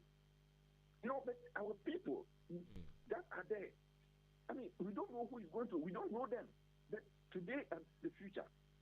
And again, let me ask this question. When I say we deliberately do things against what should be right, it's about galamsey. God has given us all these resources for our own use. Gold is there. We'll be using gold. We can mine our gold. Why do we mine gold to the distraction of other economic activities? You are on radio there. You can have your radio, your talk. Then why should you being on radio destroy my means of livelihood? Here is the case. We have allowed Galamsey to destroy agricultural infrastructure. So clearly, not to cut you off, but clearly, you are the grassroots, and obviously, you get first-hand information quickly. Do you get to talk to the authorities or those at the helm of affairs? Do you get to, brainstorm them what is actually happening at the grassroots? Yes, I started by saying that we deliberately do that. It is not out of ignorance. It is to tell you that we have engaged them. We have brought this to their notice. You see that? Even where they we know that they know, we still prompt them. Who in Ghana, who has authority, does not know that Galamsey is destroying our rivers? Why? I mean, is it a question of knowledge? Again, ignorance? No, it's a question of I will not do it. Look, if you look at the political structure of our country, we have regional ministers. Every region has got regional ministers. Is that not it? What is the work of the regional minister? To oversee all things within the region. Then all districts have got DCs or whatever. Yes, MMDCs. And so on. What is their duty? If you have a district and you are an MMDC, and you don't know what is happening in your district, and you are appointed by the president to be there, can't you be fired? Now, if you take the police have got regional commanders. They have district commanders. A whole lot of things. Are they not aware about what is happening there? We have national security all over. They're not only in Accra, they're everywhere. You don't know them, but they are there. Are they saying they are not aware of this? How can we sit down as people of Ghana and authorities allow excavators and those big caterpillars which cannot drive on their own have to be carried by articulators, and then we find them in the forest? Who took them there? Are you safe? Am I safe? We are only safe because it is not at the blind side of the authorities. Otherwise, all of us will have been very, very much scared. That if all these things can come into our country, go into our forest, and we are not aware, all of us should be very worried. It should be. We are not worried about our safety. Okay. Because they know why they are there. And that's why I'm saying this deliberate action. You see, on the part of those at the helm of affairs, right? Of course, you as you sit in the studio there and me talking here, what is your power to go and instruct somebody not to do Galamsey? Not at all. You don't have the authority. You don't have the power. You are not vested with authority. You are not vested with power. That is all about it. So you can have your concerns. You can raise them as we are raising them for people to listen to and the rest. But if those who have been vested with power and authority refuse to do it, what can you do? Okay, so then I ask again, how does the union propose the government address these concerns? We are just simply saying that we must ensure that Galamsey is what it has done. Enough is enough. Enough is enough. We know we have lost so much, but we cannot continue like that. We can still recover. It must be stopped. It must be stopped. I see. Two, irrigation agriculture is not what? A choice. It's not a choice. It's not an option. Because the future, look, the climate change, as we are all talking, look, they are forewarning us. It is here with us, and it's like the wind. Even if you don't see the wind, you feel it. So we know that climate change is here with us. So the future in agriculture is irrigation agriculture. Why are we not investing in building more irrigation infrastructure? The other thing is, apart from Galamsey, which destroys the land, look, even government has colluded. Government officials have colluded with private sector to take state lands. Just last week or so, CSIR, Council for Scientific and Industrial Research, their lands at Pokwasi, at Katamatu, when you are from Adeta going to Dodua, all the lands have been taken over. What can they do? The people who are taking over, don't we have soldiers? Don't we have police? Don't we have security? I don't know government lands, but the state is rather colluding, some state officials are colluding with the private people to take over all these lands. These are the things that are just destroying the state institutions forever. And once there's no land, there's no agriculture. Okay. So looking ahead, what are your predictions for the future of food prices? Well, the prediction is that if we don't do anything urgently and decisively about our own situation, we will be depending on imports to feed ourselves. In future, the little that we are even producing today, in future we will not be able to produce it. And it's no surprise. You can see tomatoes. We were once upon a time a country that was proud of manufacturing. We had a tomato factory at Wenchi. We had a tomato factory at Pologo in the Upper East region. Where are they? Today, tomato producers at Wenchi and anywhere in the country are crying. When they produce their tomato, they don't have market. Meanwhile, we are importing over 80% of our tomato, fresh tomato, from Burkina Faso. So other countries will sell to us. Niger, they are supplying our what? Our onions. And then all our animals we also see that they come from those places. Now we are dependent on those countries more than ourselves. Meanwhile, we have got rivers and so on. Now we have decided to destroy all those rivers. So the future is just bleak for us, and our leaders see this. They know, they see it, but they are not ready to act. So the future is going to be bleak for everybody. The Galamseyten, you know, and I know, and others know, that those living within the Galamsey area are beginning to have some health complications that have never been heard of. And the doctors, the research has shown that figures have come out. What do you want again to be able to take action? All right. The evidence is there today. And it's there that the future will be more bleak. And yet we are not taking action. All right, so thank you very much for your valuable insight into the subject matter. We appreciate your time with us, sir. Thank you, sir. Thank you, sir. All right. Mr. Edward Kariwe, General Secretary, General Agricultural Workers Union, GAU, and the Coaching and Comono. Brofo ekori ye nyina sekere ne titi o kire se nuane bo be kosoro na nuane bo no be kosoro akwa kugina June tie bisa ne se nuane bo ye kosoro akwa kugina June no eye niam be na kofa bai wa kire bebre no a o se wuni mensu minim galamsey no a ye tunu to ye kire ho no ena no kra de baabi obi dem ena di tu galamsey nti ubehunu no nanam ho no mo awon kwa adwuma wi say na wo nya adwuma o se me ye adwuma we are Juma Ben, or me quite Juma pa.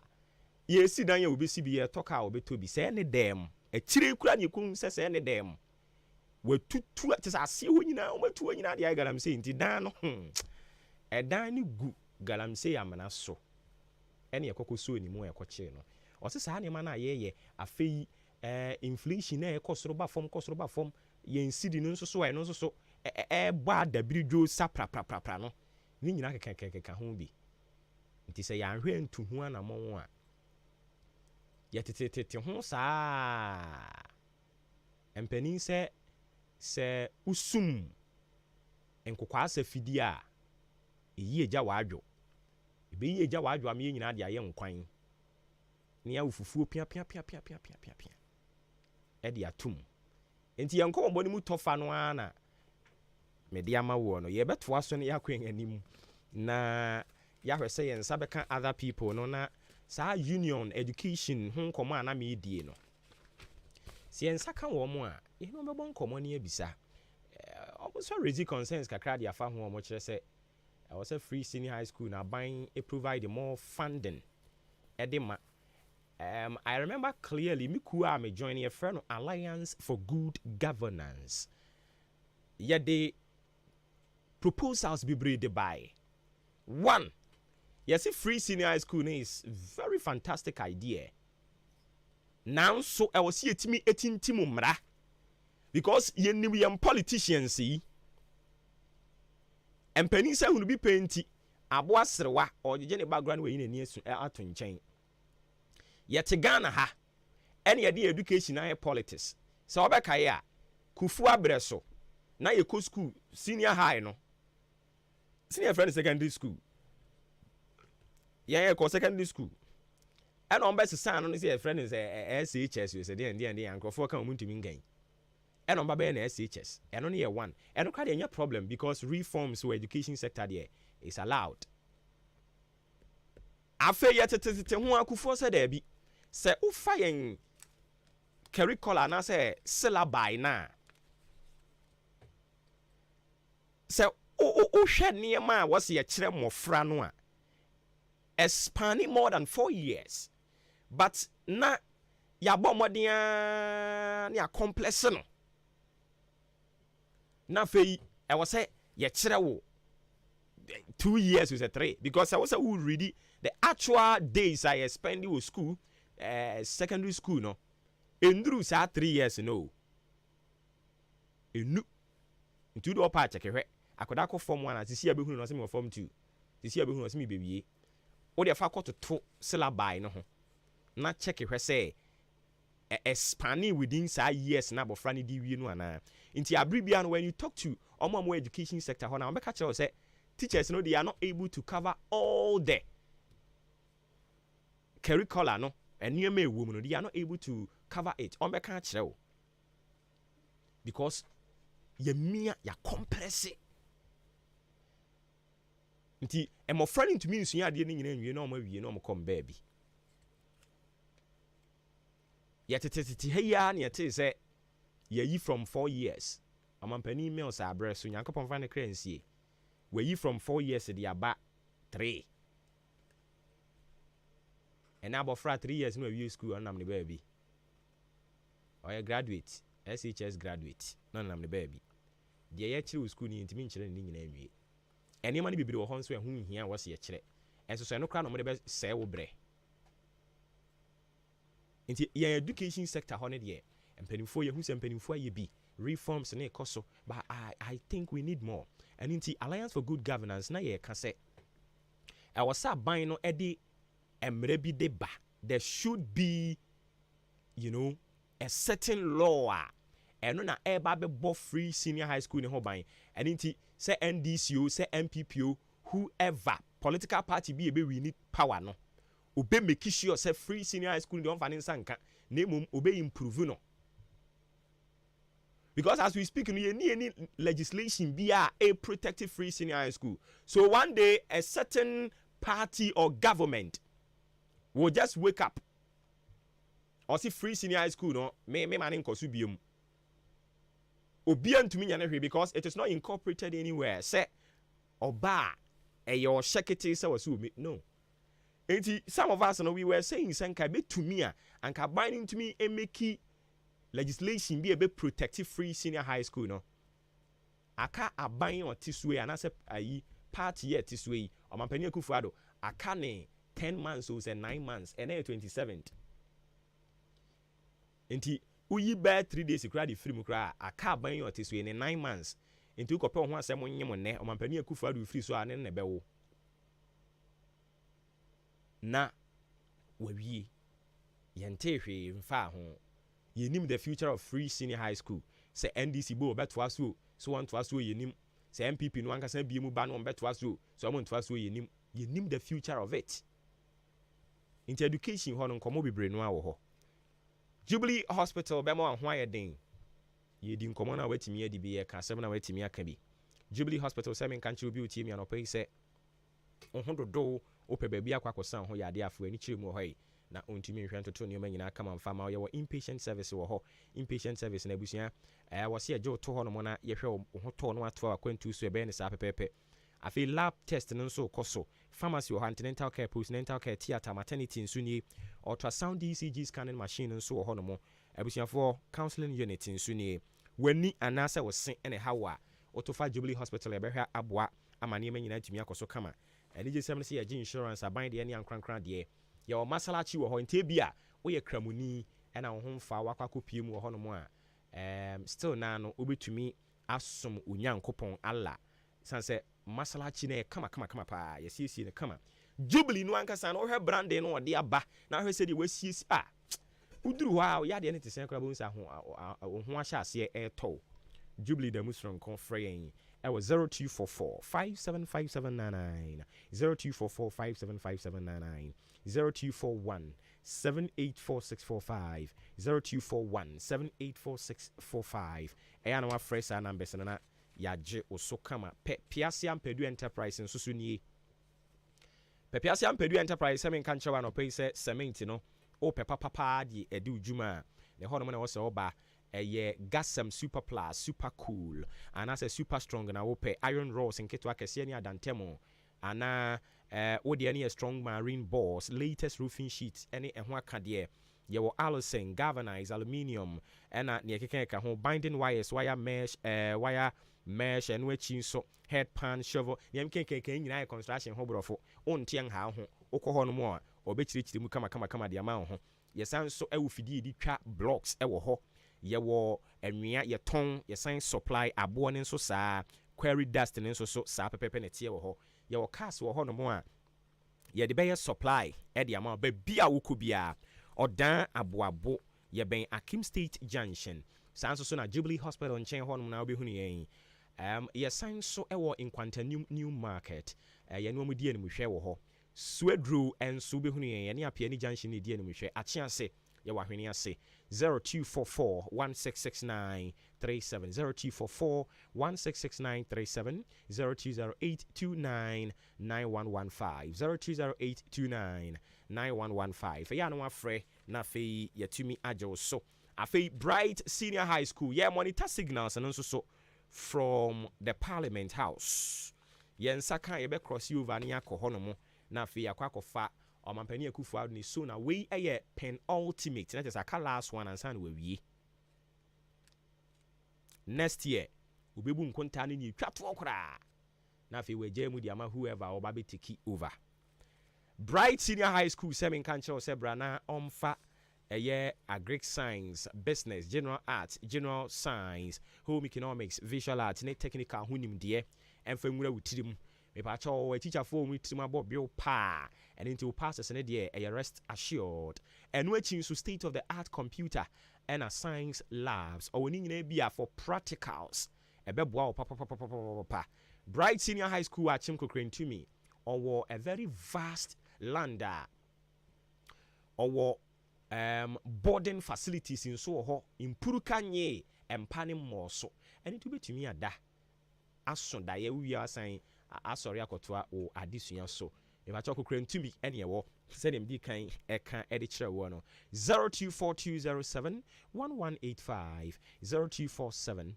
0242 sorry mami san fa biom 0242 07 1185 0242 07 1185 and a 0277 14 77 27 0277 14 77 27 Bright Senior High School, building dreams, shaping the future.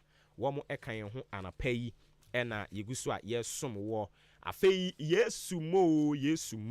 yesumo herbal center de Kumi herbal tea ne de aba Kumi herbal tea ne boy boosting immune system nyaare wa hodo aba ama ye nyina ye kasa asesen eye Kumi herbal tea no ana yeguswa ye twene kakra ma onsanka bi na nso twe sa onsanka bi ampacho eye tea enti be ni tea bag na de atunso hiem simadu akopem enum entem manso hie ne nyese de obetumi anom e ma ne nye ne wanum be woro mepacho ne abetumi anom se edi wi a mfa si kire nka ho emfa milk nso nka ho fatua wuti ne bo ne gwa efama yen na je se wo na wo kro no mepacho eno ne Kumi herbal tea ebeboa o papa wafa yefunu ntumi enum bi o ma obenufu ntumi enum bi abofra below 10 years ono nso so ohun aduro ya omu na ne chie ubenya bia to man mu ba bibia ye ton aduro always for Green Pharmacy, Masari Pharmacy, Chumesi Drugstore, Amwafo Pharmacy or Chiniba Drugstore, Kennedy Drugstore, Samson Abosome Pharmacy was Swedru,